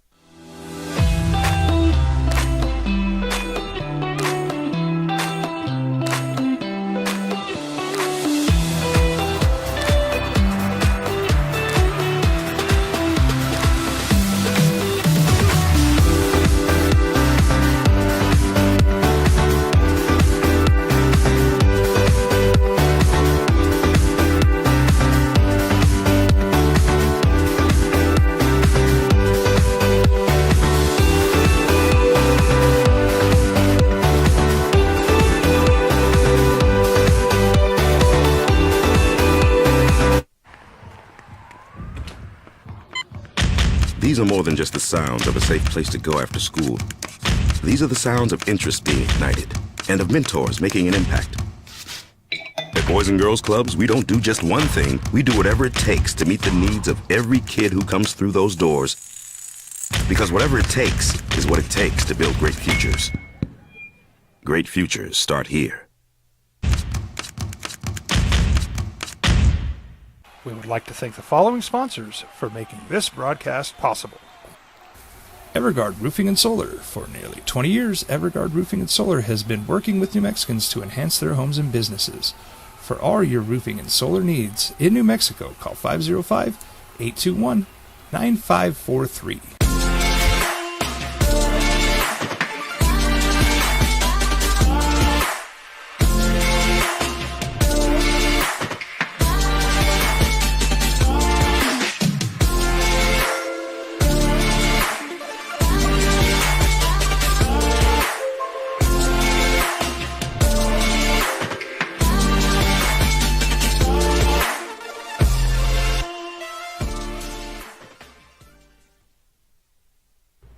would like to thank the following sponsors for making this broadcast possible. Albuquerque's leader in sports is ProView. From pros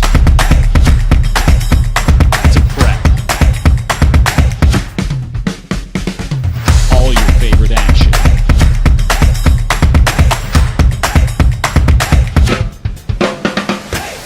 All your favorite talk shows.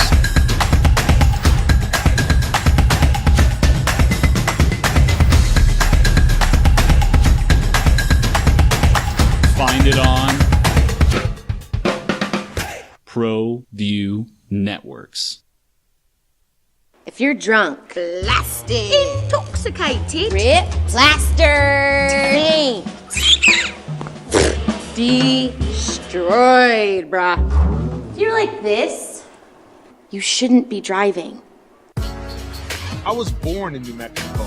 I grew up on these streets. I got in trouble here, and I fought my way back in boot camp. I love New Mexico, especially the people. Now I'm using my training, tenacity, and energy to fight for you. I'm Adam Oki, lawyer, fighter, and New Mexican. I was a local athlete here in New Mexico, so I'm proud to support your local athletes.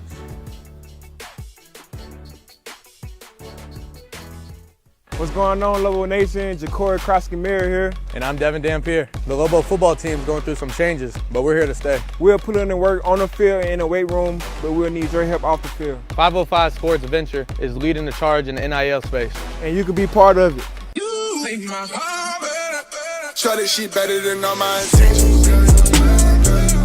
Locked in, shorty, you got my attention. CEO, baby, I get you the business. Touchdown and pay you a visit.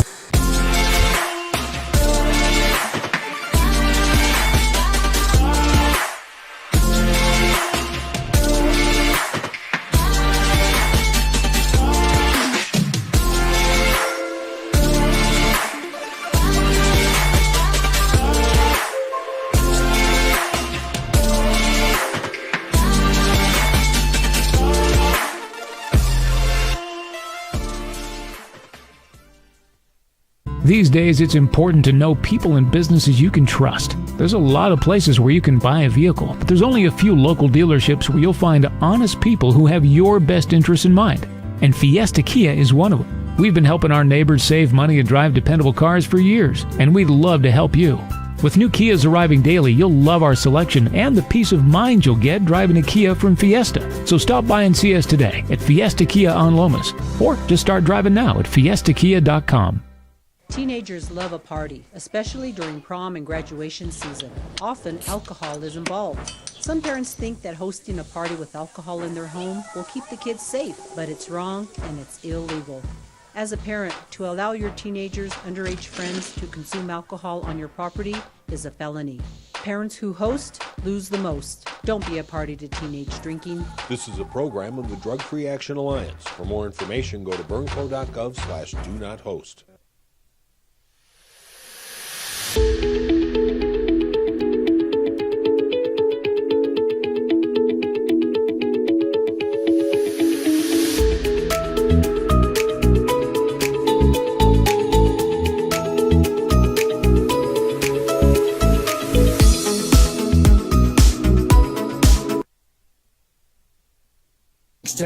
The Sports Animal. I'm not sure what we've solved, but I'm fascinated by the quarterback call. As we always are. And who do you pay? The Purdy stuff is, to me, is the stuff that's the most fascinating. Yeah, everybody's going to get their Purdy. Tua's going to get his, but I still feel that Brock Purdy has this stigma of being the last pick of the draft. And somehow, no matter what your eyes tell you, there are people, and I wonder if the organization feels that he is amongst the elite. Does he have a seat at the table with the big boys? I'd argue with you that he's been better than Tua Tagovailoa or Dak Prescott. No, I don't think it's a given that Tua's getting that deal. I think Tua's getting north of 50. I would bet my lunch right now. I'll bet my mortgage versus yours for 1 month. I don't want to do that. I don't think either one of them. But I don't think I'm allowed to do that. That's right. You mean legally or by your wife? Bet you lunch. Then going into the 2025 season, Dak Prescott has a deal. A deal that averages $50 million a year. Dak or Tua? Dak. Oh, I don't think it's a guarantee Tua does. That's what I said. Yeah, I think he will, but I don't think that's a guarantee. I think Dak absolutely will somewhere, whether it's Dallas or somewhere else. And I think it'll be closer to 55 or 60 than 50. Tua is an interesting one because they got to figure out what they're going to do. Now, he led the league in passing yards last year. Tua Tagovailoa was number 1 in the league in passing yards last year. He threw 29 touchdowns. I believe that's 3rd in the league. 4th in the league. Prescott led it in third with 36, and Brock Purdy had 31. Jordan Love had 32. Brock Purdy had 31. Jared Goff had 30.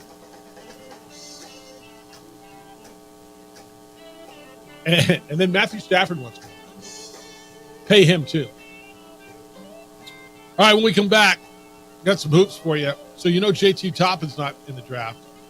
Bronny is, but where he isn't going is kind of the story. It's the opening drive on 95.9 FM and AM 610, the Sports Network.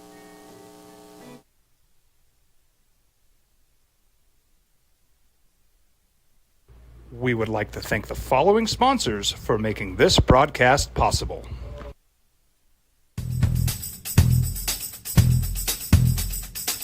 International Protective Services is a proud supporter of ProView Sports and New Mexico Youth Athletics. IPS provides residential and commercial security services in the Albuquerque metro area. For more info, please call 505-897-2420 or visit internationalprotectiveservice.com. I was born in New Mexico. I grew up on these streets. I got in trouble here, and I fought my way back in boot camp. I love New Mexico, especially the people. Now I'm using my training, tenacity, and energy to fight for you. I'm Adam Oki, lawyer, fighter, and New Mexican. I was a local athlete here in New Mexico, so I'm proud to support your local athletes.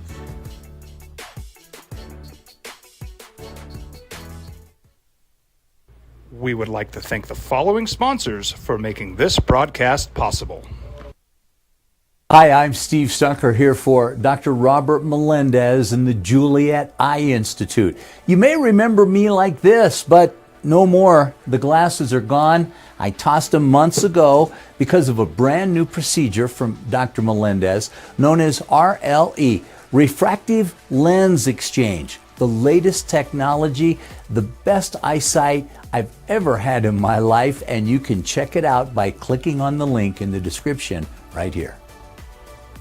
What's going on, Lobo Nation? Ja'Cory Krosky-Miller here. And I'm Devin Dampier. The Lobo football team is going through some changes, but we're here to stay. We'll put in the work on the field and in the weight room, but we'll need your help off the field. 505 Sports Venture is leading the charge in the NIL space. And you can be part of it. Shorty, she better than all my intentions. Locked in, shorty, you got my attention. See your baby, I get you the business. Touchdown and pay you a visit.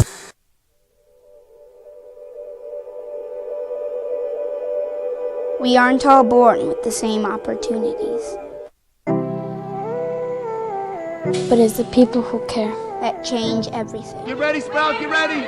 My coach, my teacher, my older sisters, my grandma, my brother, my tutor, my dad, and my mom. As New Mexicans, it's up to all of us to do our part. So that no child goes without love. And no family has to do it all on their own. They're all our children. Every single person is called to make a difference in the life of a child. It's up to all of us to do our part. To pull together. Pull together. Pull together. To make New Mexico the best place to be a kid.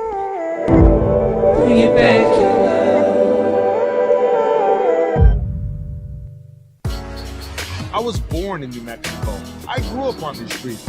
I got in trouble here, and I fought my way back in boot camp. I love New Mexico, especially the people. Now I'm using my training, tenacity, and energy to fight for you. I'm Adam Oki, lawyer, fighter, and New Mexican. I was a local athlete here in New Mexico, so I'm proud to support your local athletes.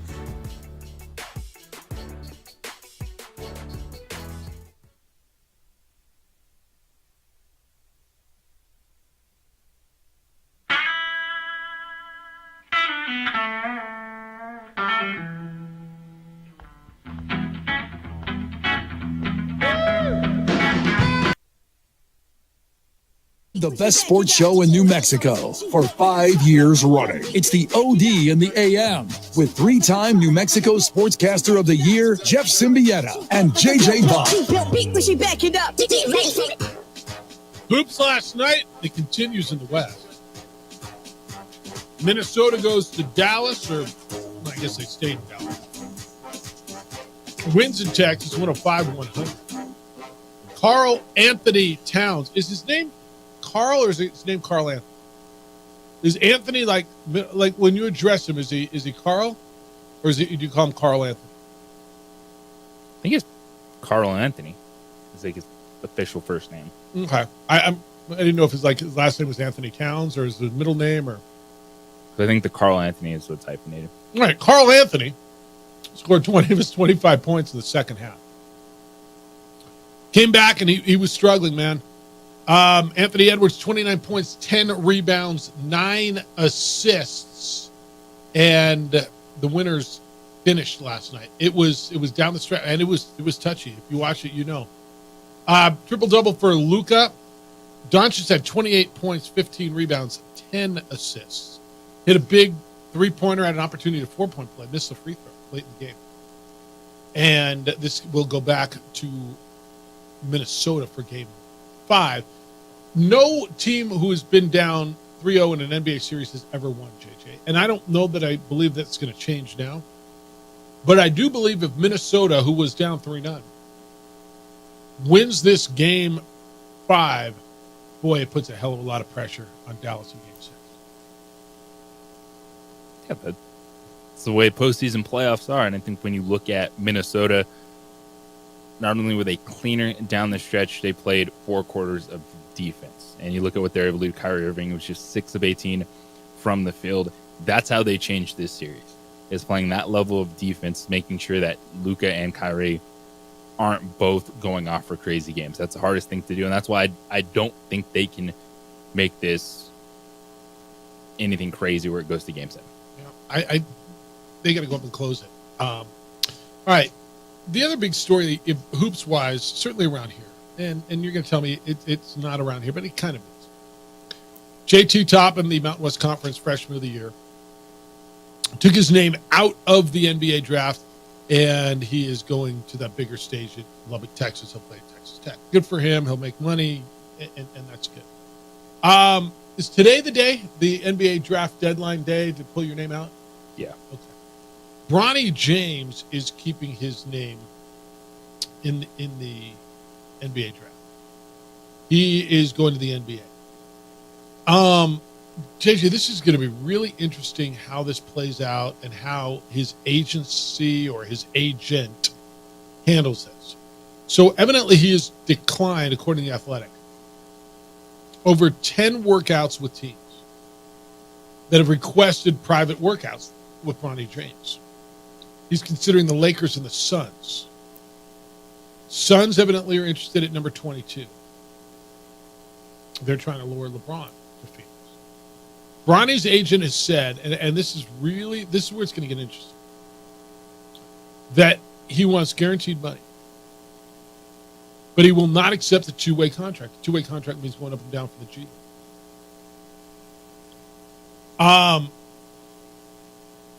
Rich Paul has said, we'll be selective about it.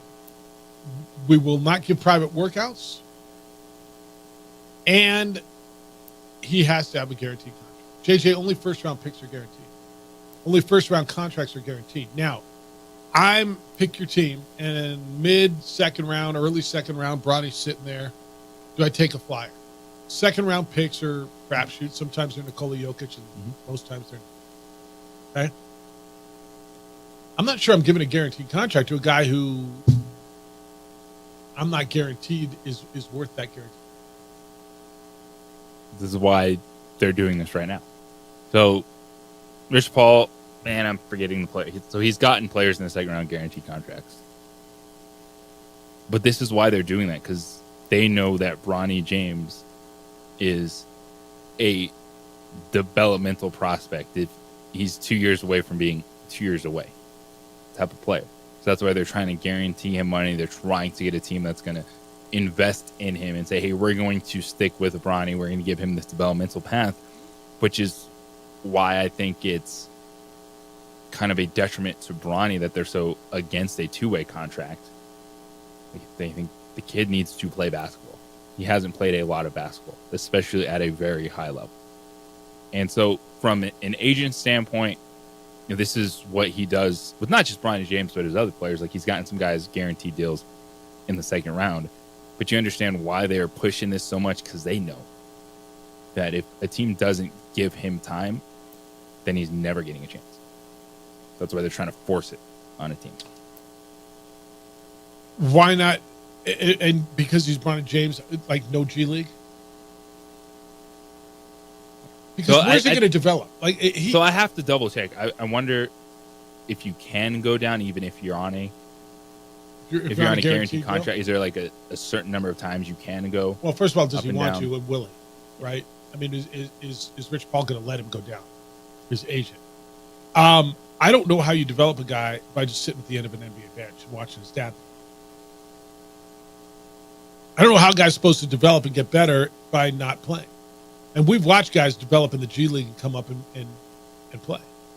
We've watched high draft picks go to the G League and develop and come up and play. But it's going to be really interesting to see how teams react. Some of the teams just say, I don't want any part of that circus. Right? I'm not letting an agent tell me how to run my team and how to handle my players. But there are many players, JJ, whose agents dictate the action. Now, they're players of a certain ilk, of which I do not believe Bronny James to be now, and I'm not convinced he ever will be, but he is LeBron James's kid. And it comes down to, I mean, if the Lakers draft him, it's a no-brainer. Fine, he'll travel with daddy and he'll make a bunch of money and he's set. If the Pistons draft him, or the Heat draft him, or the Spurs draft him, or the Blazers. There's nothing stopping anybody, these teams from drafting him other than just saying Bronny will not sign a contract with any of these teams. And then even at that point, you're sitting there going, well, what are you going to let this kid ever do? Yeah. Yeah, at that point, fine. What are you going to do? We've got his rights. You want to play or you don't want to play. You want to go make money, you don't want. I mean, what are you going to do? Like, yeah, I'm calling your bluff. Oh, you guys are jerks. I'm the jerk? I use my draft capital, late first round, mid-second round, wherever it is, and you won't sign a contract like every other player who's drafted in that slot will sign. I'm not taking it, man. You want to play? This is professional basketball. It's like the Caitlin Clark thing, man. Oh, they're physical with me. Yeah, it's professional basketball. It's a world of professional life. Yeah, you're LeBron James's kid. All right, and now you're out of college, boy. Like that's what you would tell my son. All right, boy, you're out of college. Now you're a man, right? I think this is gonna be fascinating, dude, because I think there's gonna be a team that just says, you know what, I'll call your bluff. I mean, do you think Phoenix really is gonna use 22 at him? Phoenix needs some help right now. Phoenix needs a point guard right now, don't they? Now, I don't know if there's a point guard at 22 that's going to make a difference, that's going to come in and help them right now. I haven't scoured this draft. The only way they would do that if there is 100% like LeBron wants to do this and he'll come play in Phoenix. Well, sure. But Bronny's a point guard. Is he a good enough point guard to come in right now and make a difference? Maybe in 3 years. What do you think of San Antonio? Right? I mean, Bronny says he's a coach's player. He goes in there with one of the great coaches ever, and Victor Wembanyama, and develops, because that's a place he might be able to play right away. Huh? You don't think so? No. There's no place in the NBA, even on the bad team, where Bronny James could play right away. I mean, I'm not telling you start right away. Get some time.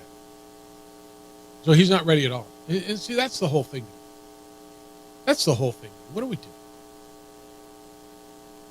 With San Antonio, if he's sitting there at 35 and they've already had picks 4 and 8, and now he's sitting there at 35, why not?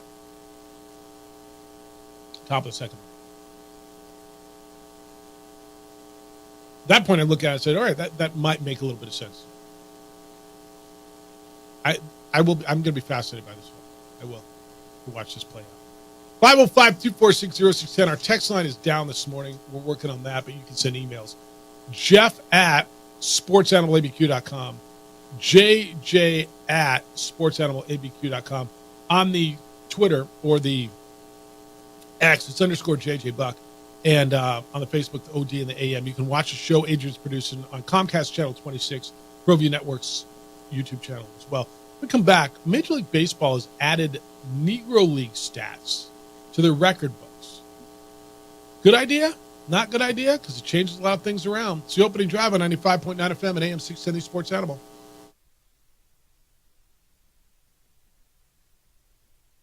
We would like to thank the following sponsors for making this broadcast possible.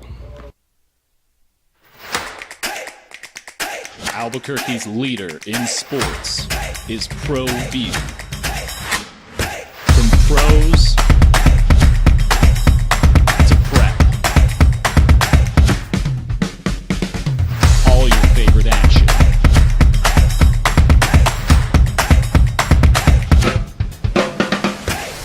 All your favorite talk shows.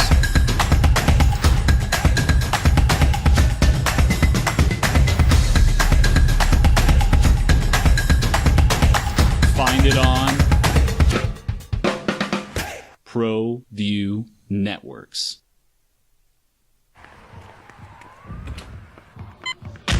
These are more than just the sounds of a safe place to go after school. These are the sounds of interest being ignited and of mentors making an impact. At Boys and Girls Clubs, we don't do just one thing. We do whatever it takes to meet the needs of every kid who comes through those doors. Because whatever it takes is what it takes to build great futures. Great futures start here. What's going on, Lobo Nation? Ja'Cory Krosky-Miller here. And I'm Devin Dampier. The Lobo football team is going through some changes, but we're here to stay. We'll put in the work on the field and in the weight room, but we'll need your help off the field. 505 Sports Venture is leading the charge in the NIL space. And you can be part of it. Shorty, she better than all my intentions. Locked in, shorty, you got my attention. CEO, baby, I give you the business. Touchdown and pay you a visit. Hey, look, it's Dwight Goodman. Boom! This place is hot. Let's see if anyone needs my help. How about I drive you madman home, huh? I got this, Dwight. I'm the designated driver. Boom. Sweet. Does anyone need Dwight's help getting home tonight? No thanks, Romeo. I've got a taxi all lined up. Drive safe, Dwight. Boom! Boom!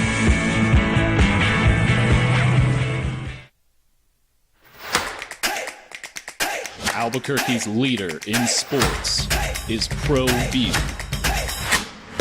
From pros to prep, all your favorite action.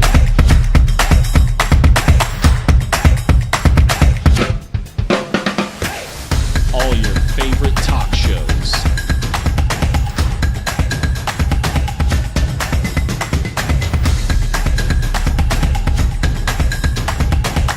Find it on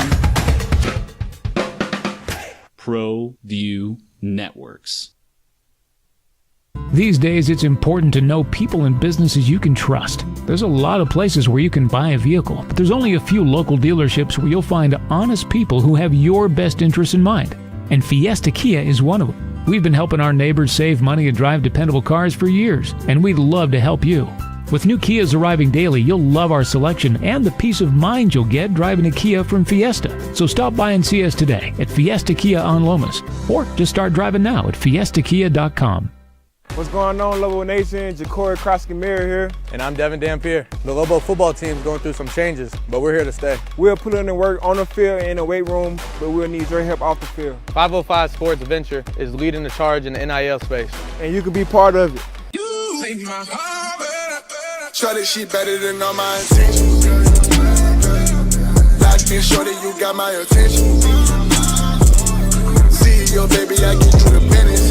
Touchdown and pay you a visit.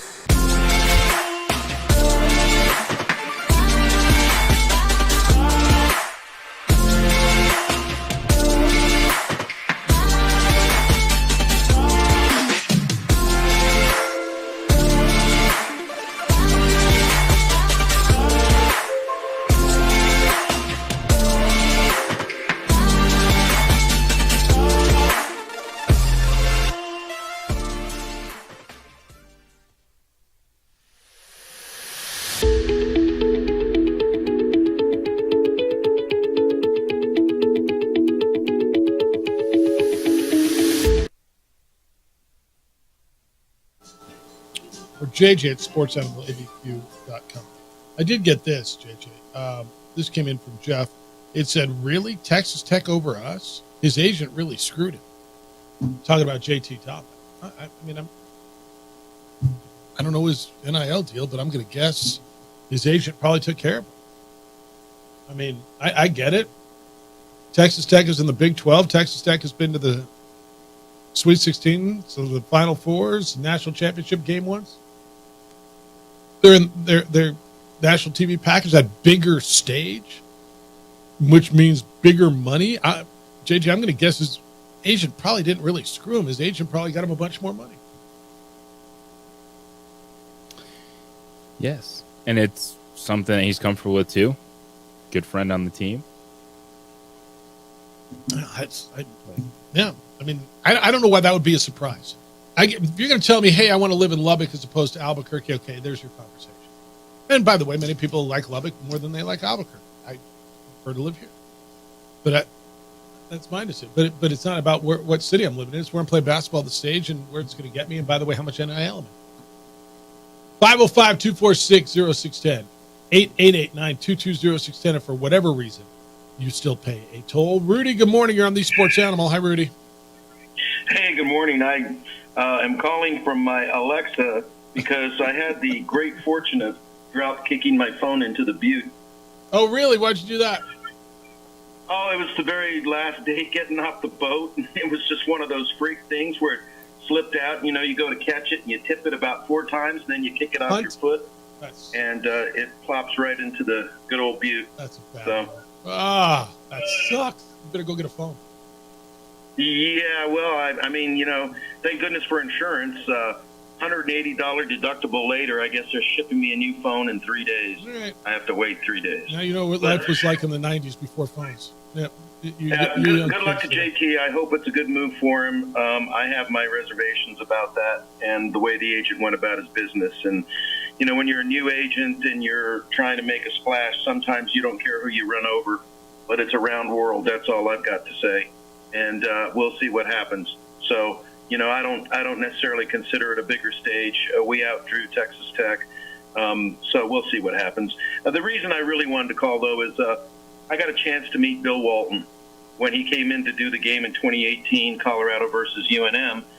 And I just happened, you know, it's one of those strokes of luck. I just happened to walk down, practice, and there he is, and we started talking about the Grateful Dead because that's probably next to basketball, that was one of his biggest loves. And I told him all about the first time I saw the Grateful Dead, October 10th, 1977, right there in the pit. When he was standing, I said, you know, Jerry was standing about right there when he was playing his solos. And he was just a great guy. We stayed in email contact. And, I mean, some of those emails that he sent me just really get you. Because he was just one of those guys that they don't come along very often. Yep.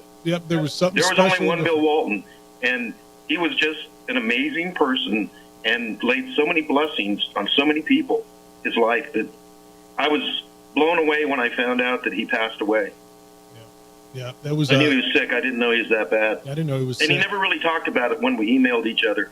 He just always used to tell me, "I love you, Rudy Chavez. You have standards. Shine on." Wow, that's cool. That's really cool. Yeah. Yep, there was no one like him, man, and everybody who ever met him's got that same kind of story. All right, man, go get a phone, and it's good to hear you. I appreciate the story. He's gone. No way wet. That's a great story, dude. You know that him and Bill Walton were email Pen buddies? pals? No. Who knew? Pen pals. You write letters? What was the last letter you wrote? Put it in the mail. Did you write a thank you card, like a postage thank you card? Addie's in that process. I had to go find stamps. I got to go buy more. Like I didn't have stamps. She's literally writing her thank you card. She's like, Dad, I got a bunch. And Done thank you cards, but I've never mailed them. So she told me she's got a buddy, a friend with who she's been friends with since second grade. Really good friends. So Dad, I took him home. We drove him home the other day, and we decided we're going to be pen pals. He's going to school in Europe. He's going to go out in Scotland, and they're going to be like old school. Because I told somebody the story. Oh yeah, they're going to send texts and emails. No. They vow to each other they're going to write letters and put them in the mail and that kind of stuff. See how long that lasts. I think that's cool, by the way. She's so old school. Like she loves all that old school crap. Like she's wearing old shirts of mine. We found an old record store shirt she wears. She wears old college shirts that I have. She got a Bruce Springsteen tour shirt from the 80s that she wears all the time for me. She really loves my old records. So she's going to write letters. I think that's cool. I'm not sure I got that discipline, but I think it's really cool. Because now you just fire up, right? You pick up your phone, thumb it out, and it's gone. But it is what it is.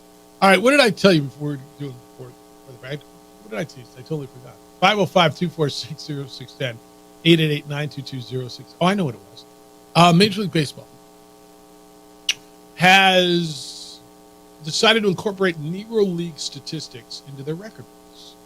So Josh Gibson is now Major League Baseball's career leader with a 372 batting. Better than Ty Cobb. Negro League records for more than 2,300 players were incorporated yesterday after a 3-year research project. Gibson also became the career leader in slugging percentage, and OPS moves ahead of Babe Ruth. Rob Manfred is the commissioner of Major League Baseball. Says it's a show of respect for great players who perform in the Negro Leagues due to circumstances beyond their control, and once those circumstances changed, demonstrated that they were truly major leaguers. Maybe the single biggest factor was the success of players who played in the Negro Leagues and then came to the big leagues. End quote. JJ, I think it's beyond time that Negro League records, statistics were recognized. But I'm not sure I think that they should be incorporated into Major League records. The argument is major leaguers didn't play against all of the best because some of the best were relegated to the Negro Leagues. They weren't allowed in the big leagues, and I believe that to be true. But that means, conversely, the same is true. The Negro League players didn't play against some of the best because some of the best were also playing in the big leagues. And I think to erase records of what was your league, major leagues, in a game that there's no other game where numbers mean more, right? Baseball is just based on numbers and lore and all of those things. I'm not sure. I think there should be a way to recognize them, but I don't know that it's apples to apples when you're incorporating them and saying, okay, now Gibson's 974 slugging percentage in 1937 becomes the season record and Barry Bonds drops to 5th. I don't know. Do you think that these records then should just all be blended in and usurp a bunch of the records that were major league records? Well, nothing's erased. They're just moved. They're blending. They're blended now. So they're like, it's one of those things that when you talk about it, you're like, oh yeah, no one knows who's 4th or 5th. Right. Like, so to me, they spent a lot of time looking into this. I know this didn't happen overnight. It's a 3-year project. Yeah. And so to me, when you're looking at the history of the game of baseball, that's what the numbers are. It's a history. Mm-hmm. That's it. This doesn't bother me. I'm not offended that Barry Bonds dropped down a spot or Ty Cobb isn't number one. Right. History of the game, and just be like, I look at it and say, like, it helps. Like, I love sports history, helps talk about things, but because we're holding on to something 100 years ago and it might have changed to 2, it's okay. So I'm not offended at all. I think for a game that's so in love with numbers, I think there should be 2 classifications. I think it should be a major league record and a baseball record. Because they weren't major league record numbers. Like and I understand the segregation kept them out. But the argument that the major league ball players did not play against all of the best because some of them were in the Negro Leagues is right. Then they should all just be baseball records at that point in time. Well, I think there should be 2 of them. I think baseball overall, and then but we won't. We don't combine AFL and NFL stats. Back in the day, we don't combine ABA and NBA stats. And some of the guys were playing in both leagues at the same time. Like the NBA doesn't recognize that was Dr. also J's they numbers weren't for the ABA. playing ABA, NBA basketball because they weren't allowing certain Understood. players. I understand, but they were separate. So I understand why, and I'm not offended by this. I'm not. It doesn't necessarily even bother me. I just when I look at it, I get it, and I think it's beyond time that the numbers are recognized. And I think it should be baseball, like baseball's leader. And I don't know. To me, there's. But why would that be baseball? So would the Negro League stats just be baseball records, but then the MLB stats still be MLB stats? Yeah. But then how is that any different than the way it was? You had your Negro League records, and I think they finally will recognize. So that's the way it was. Yeah. I used to hear Sada Aro, the Japanese slugger, was the all-time home run leader, but he didn't play in the big league, so it didn't matter. When he surpassed Hank Aaron's number, maybe it was Ruth at the time, whatever the number was. Well, but he plays Japanese baseball, so that doesn't matter. But we recognized it as what it was, but what it wasn't. I see what they're trying to do, and I actually really appreciate it. If the argument is they weren't playing against the best, well, nor were they. Does that make sense? But that's the way it was. I understand. So you don't like this change then? I'm not sure why. Why are they blended? Why are you putting them together when they weren't the same thing? That's what I'm saying. So you when you're saying they're major league, just keep it the way it was. That there's baseball numbers in the major league. What's the difference then? I think then you're just finally recognizing them. Weren't they not recognized before as? Were they? The numbers from that era? Why would you change the name to baseball? Yeah, I see what you're saying. Yeah, and I'm asking you, so why? I guess you're trying to be inclusive here, and I understand that, and I actually really appreciate that the numbers and the contributions and the play of the Negro League is being recognized. Aaron, your thoughts? You're on the Sports Animal. Hi, Aaron. Hey, I have a few issues with it as well. The Negro League statistics were historically very, very sketchy at best. If you take what Satchel Paige said about his career, Satchel Paige said he had over 2,500 games pitched, 2,000 victories, 250 shutouts, 50 no-hitters, a 21-game winning streak, and a 62-game scoreless streak. Now, if you were to put those stats into Major League Baseball right now, I think that would pretty much blow away Nolan Ryan's 7 no-hitters. Of course. So I'm very interested to know how they came about those stats, because a lot of those stats are word of mouth, just like what Satchel Paige said about his stats. So the validity of them, where Major League Baseball, you had an official score every day that was being double checked, and you knew those stats are real. And you're saying, yeah. The numbers you just threw out at us are crazy, right? Satchel Paige, what did you say, 62-game scoreless streak or something? What did you just tell me? Yeah, 62 games. He claims, and there's records he says that claim that he has 50 no-hitters. And he had 2,000 victories. Yeah. Now that is 1,500 more victories, a little less victories than Cy Young, who had 500. I mean, the stats that Satchel Paige said about himself and are recorded somewhere are insane, just absolutely out of this world insane.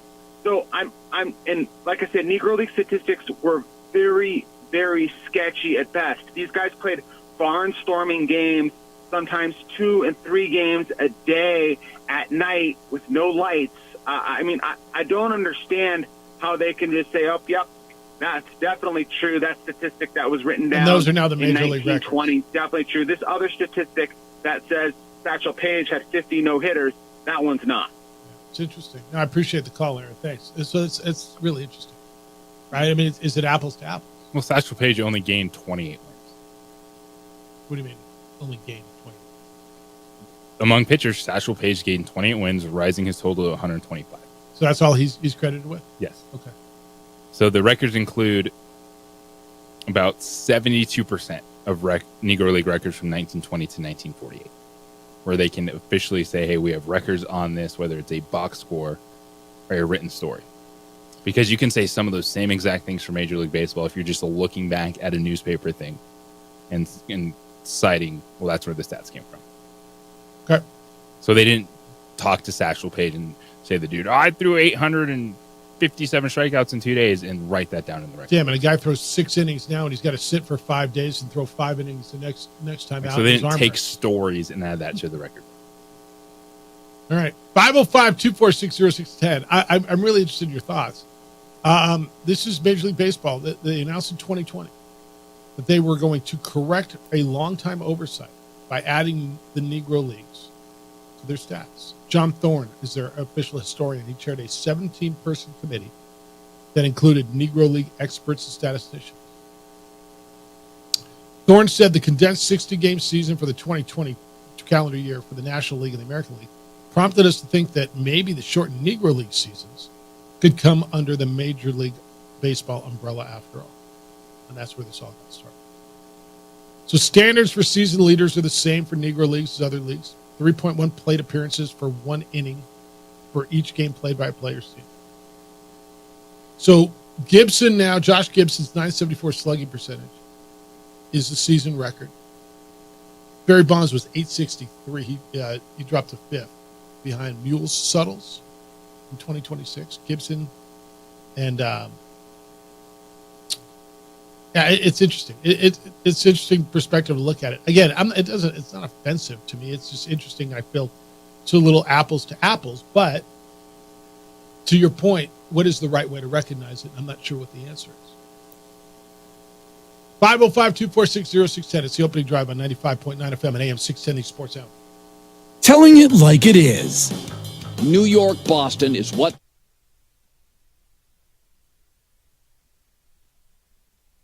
We would like to thank the following sponsors for making this broadcast possible. A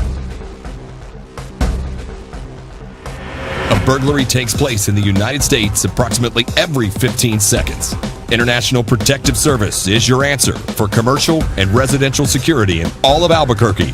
IPS will work with your monitoring company for fast, reliable response times. You can rest easy knowing you, your family, or your company is watched over by International Protective Service. Call International Protective Service today.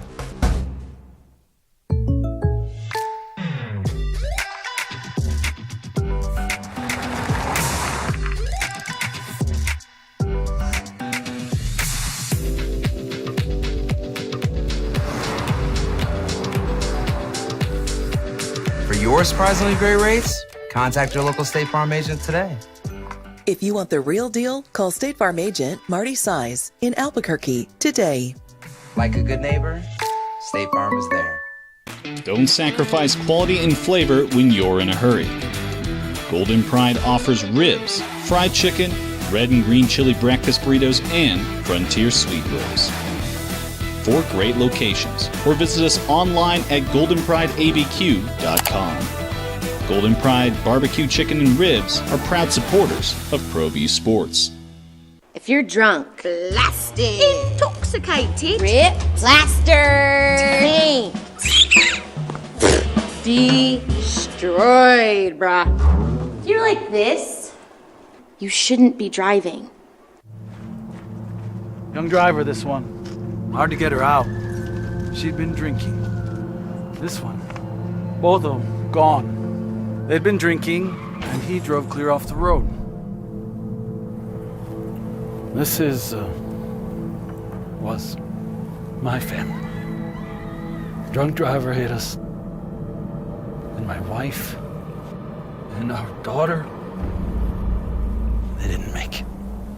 Hi, I'm Steve Stucker here for Dr. Robert Melendez and the Juliet Eye Institute. You may remember me like this, but no more. The glasses are gone. I tossed them months ago because of a brand new procedure from Dr. Melendez known as RLE, Refractive Lens Exchange. The latest technology, the best eyesight I've ever had in my life, and you can check it out by clicking on the link in the description right here.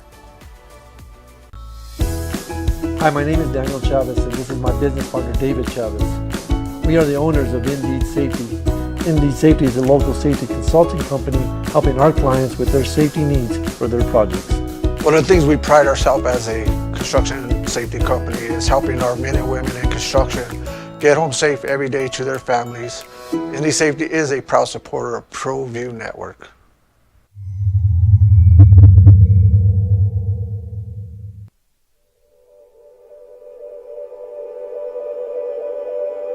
We aren't all born with the same opportunities. But it's the people who care that change everything. Get ready, Spell, get ready!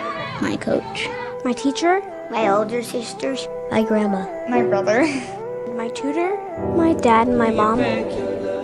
As New Mexicans, it's up to all of us to do our part. So that no child goes without love. And no family has to do it all on their own. They're all our children. Every single person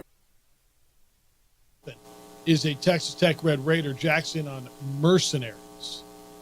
Jeff, if you're a donor, why would you continue to support this? I think most folks give $50 a month. So Joe Blow, who grew up in Tatum, playing with rocks because his family couldn't afford balls, can have a roof and 3 squares while representing the alma mater. Not only is Joe Blow getting a rich NIL deal, but they're probably coming from a sports academy. It costs $50,000 a year after changing high schools 15 times. Jack, why would people support it? Because they want to keep winning. They want to have a winning program. That's the way it is. And they've got some money to support their alma mater or their favorite team. I've asked the question and I understand it. And I'm not convinced either, although maybe more than you.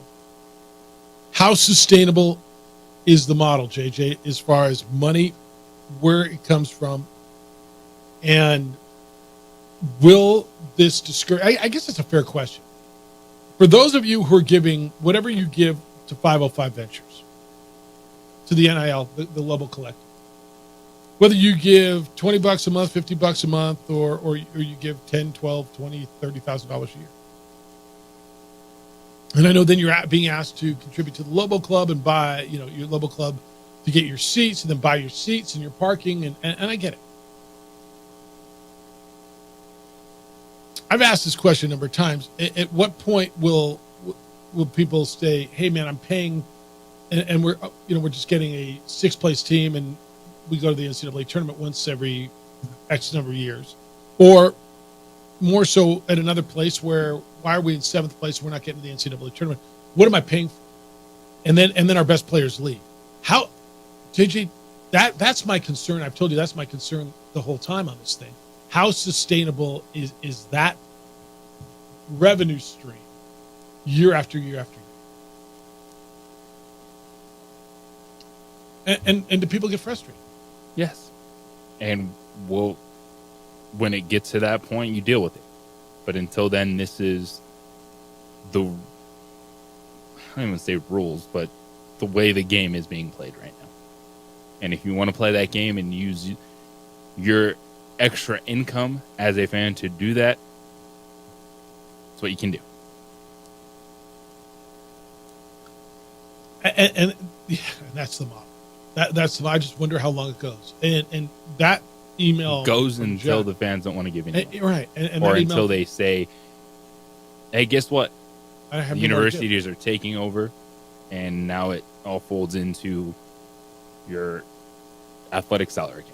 Well, I think that's coming, but it's still going to be dependent on giving, because whatever the revenue sharing is, and let's just say there's $20 million in the NIL pot at Alabama, and there's $2 million in the NIL pot in the revenue sharing at New Mexico, you're still going to be dependent upon fundraising is never going to go away. That's it's correct. just they're going to ask for it for the Lobo Club and a university, or I think for it'll a collective. still be towards the collective. Yeah, I think the collective's still going to have a place, But it might go through the university. slow down when it in certain places when it's directly going to the university. And that's my feeling. And look, Jack, I would argue with you that as we sit here in December, and while you might notice what JT Toppin's doing at Texas Tech, and you'll watch him, but the players who transferred in from BYU and from Arizona and from wherever, as those guys come in and contribute, I think you're going to feel better about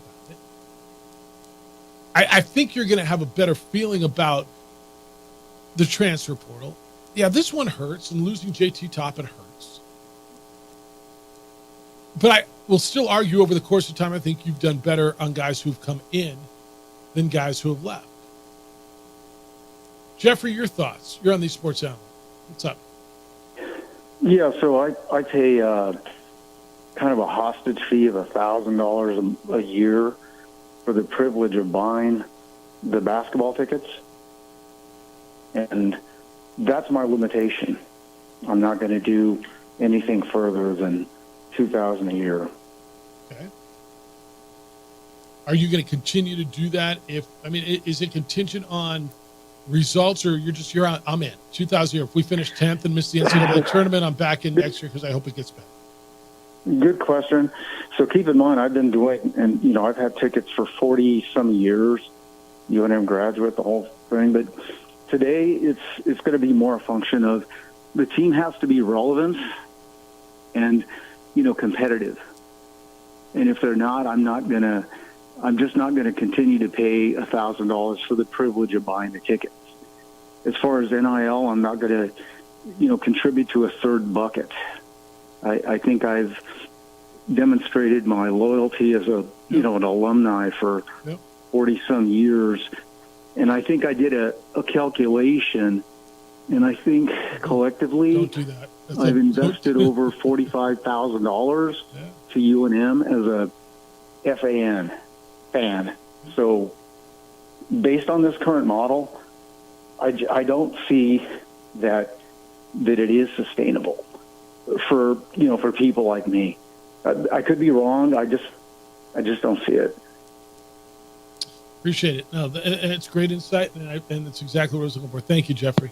Look, I think he's pretty, and I don't want to say average because he's different. He's anything but average. But I think there's many people like him who said, "Yeah, man, I'll support my alma mater. I'll support my passion. I support, I'm into it." But there's a limit, and his word was relevant. So if they spend 3 years where they finish 9th in their league and don't make the tournament, or whatever his number is he coming back? And that's what Jack's saying, I think. All right, we'll wrap it up. Everything you got to know as you go through your Wednesday, 505-246-0610. Still time to get in on the opening drive on 95.9 FM and AM 610, the Sports Hour. This is Boomer Esiason with a Sports Minute, sponsored by Napa Silent Guard Brakes. Tonight, the inaugural season of the Professional Women's Hockey League reaches its dramatic climax with a winner-take-all Game 5 of the... We would like to thank the following sponsors for making this broadcast possible. What's going on, Lobo Nation? Ja'Cory Krosky-Mirror here. And I'm Devin Dampier. The Lobo football team is going through some changes, but we're here to stay. We'll put in the work on the field and in the weight room, but we'll need your help off the field. 505 Sports Venture is leading the charge in the NIL space. And you can be part of it. You make my heart better. Shorty, she better than all my intentions. Locked in, shorty, you got my attention. See your baby, I get you the minutes. Touchdown and pay you a visit. I was born in New Mexico. I grew up on these streets. I got in trouble here, and I fought my way back in Murcia. I love New Mexico, especially the people. Now I'm using my training, tenacity, and energy to fight for you. I'm Adam Oki, lawyer, fighter, and New Mexican. I was a local athlete here in New Mexico, so I'm proud to support your local athletes.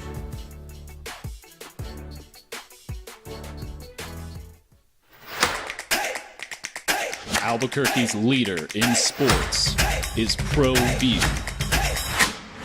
From pros to prep. All your favorite action.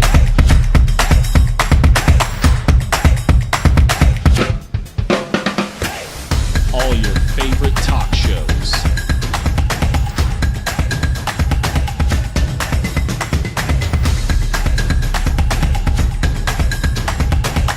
Find it on ProView Networks. Teenagers love a party, especially during prom and graduation season. Often, alcohol is involved. Some parents think that hosting a party with alcohol in their home will keep the kids safe, but it's wrong and it's illegal. As a parent, to allow your teenagers' underage friends to consume alcohol on your property is a felony. Parents who host lose the most. Don't be a party to teenage drinking. This is a program of the Drug Free Action Alliance. For more information, go to burnco.gov/do-not-host. Hey, look! It's Dwight Goodman! Boom! This place is hot. Let's see if anyone needs my help. How about I drive you madman home, huh? I got this, Dwight. I'm the designated driver. Boom. Sweet. Does anyone need Dwight's help getting home tonight? No thanks, Romeo. I've got a taxi all lined up. Drive safe, Dwight. Boom! Boom!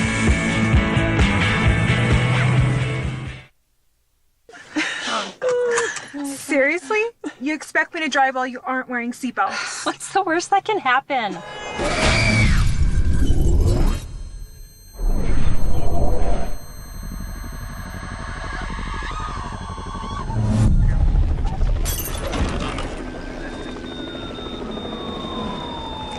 Seriously? Buckle up. Okay. Thank you.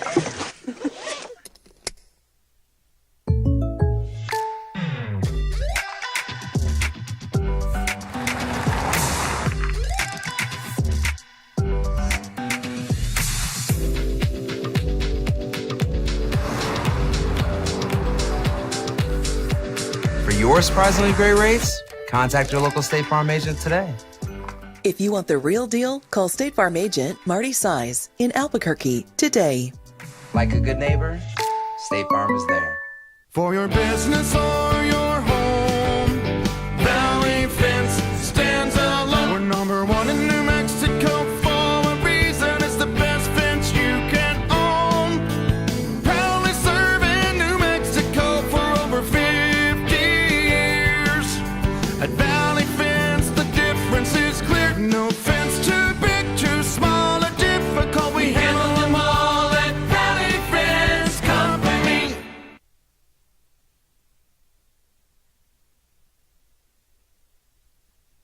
We would like to thank the following sponsors for making this broadcast possible.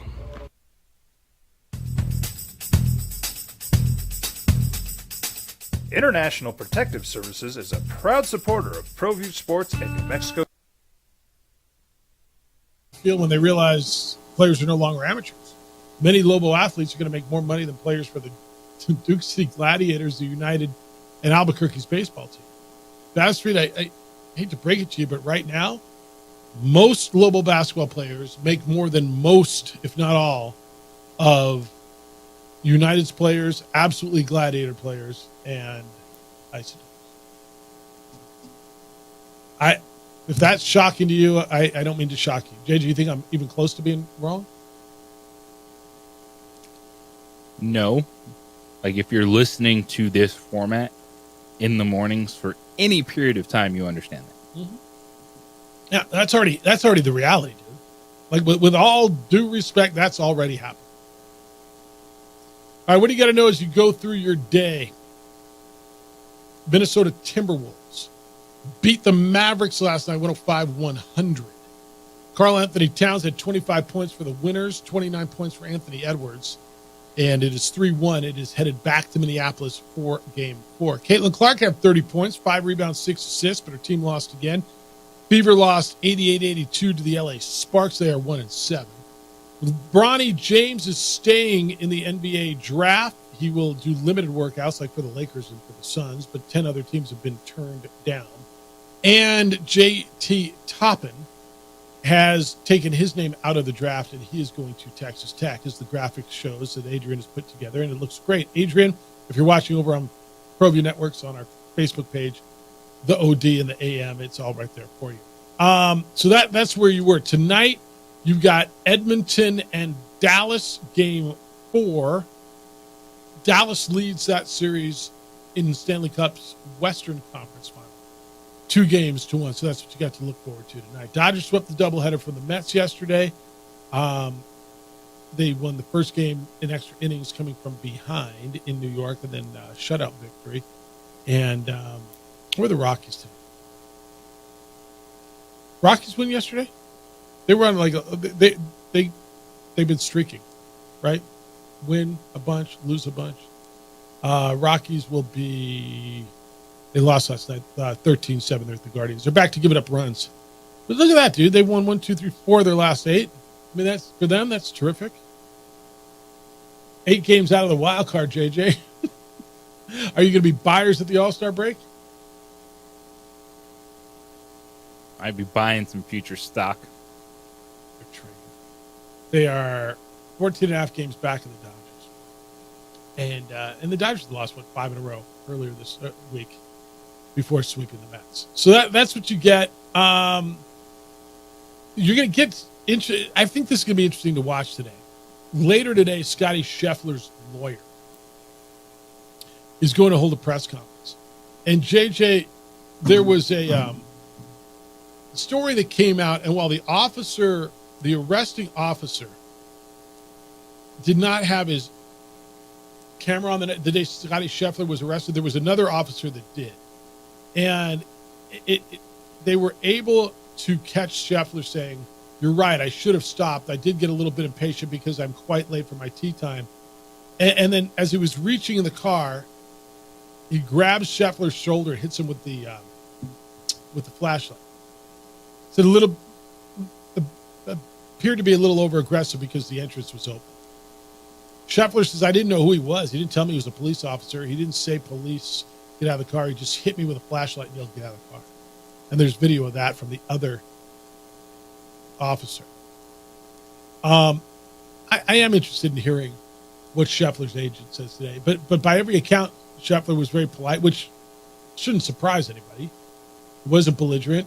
He didn't understand this guy was a cop. He was getting conflicting demands. When do they drop this? Do they drop this soon? Like, does Louisville need this? Or is it a bad look for somehow they drop it?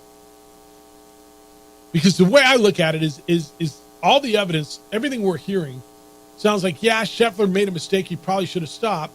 But he was getting conflicting commands from different people in a chaotic scene. Dude was trying to get to work.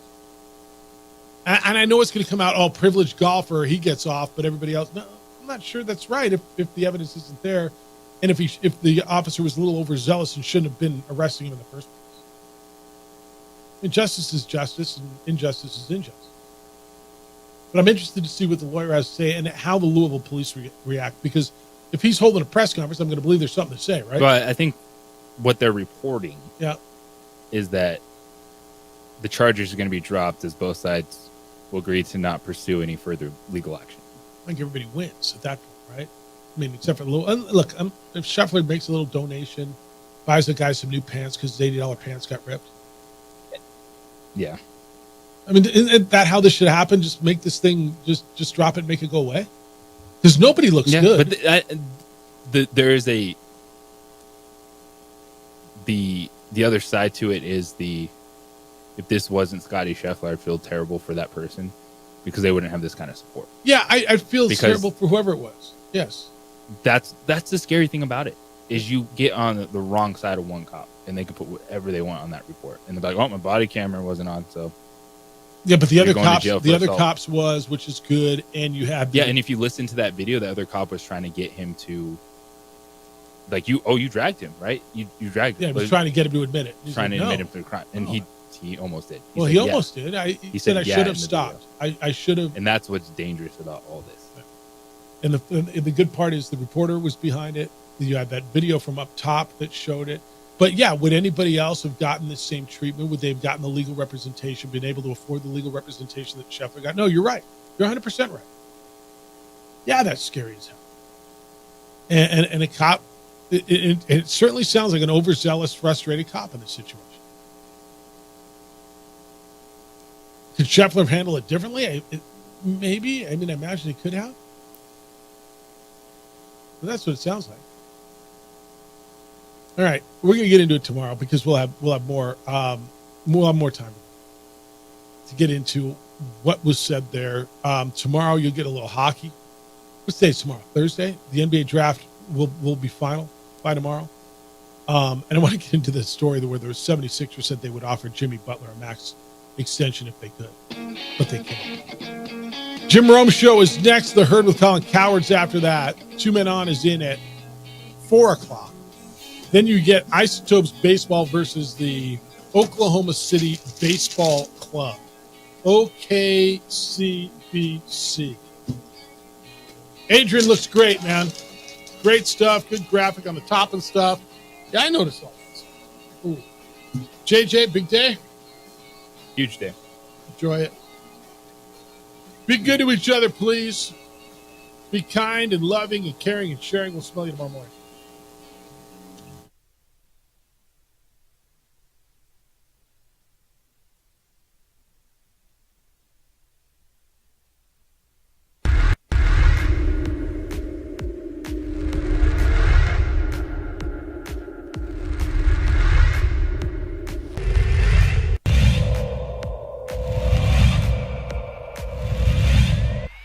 Mitch, there's a line drive right at the shortstop for out number 3.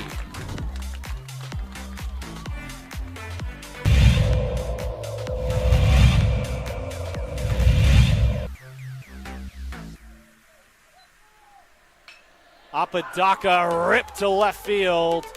That will bounce in, so it's going to be extra bases as they'll have to chase that one at the wall in the warning track. Flipped up, there's no play at home. So it's an RBI double for Andrew Apodaca.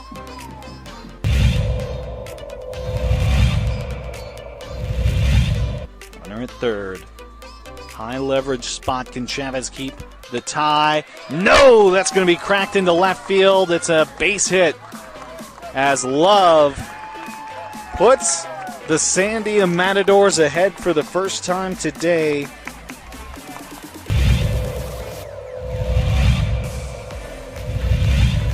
The 0-2. Upstairs goes the backstop, and the run will not score. Gun down at home.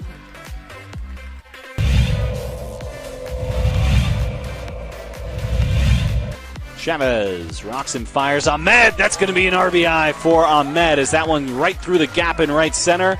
Petrie will scoop that one, and it's looking like a triple as Ahmed plugs into third base, and what a way to score that run for the Matadors. Coach Romero barking out his orders there to his players. He's been around the game for a long time. Nice shot to center field. That'll bring runners in.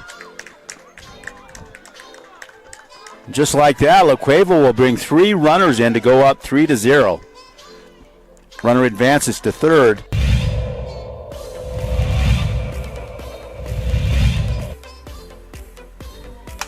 Shot to center. That looks good. That's gone. Man, outstanding center shot there. As La Cueva will score. Antonio Lucero, second baseman, quite the hitter.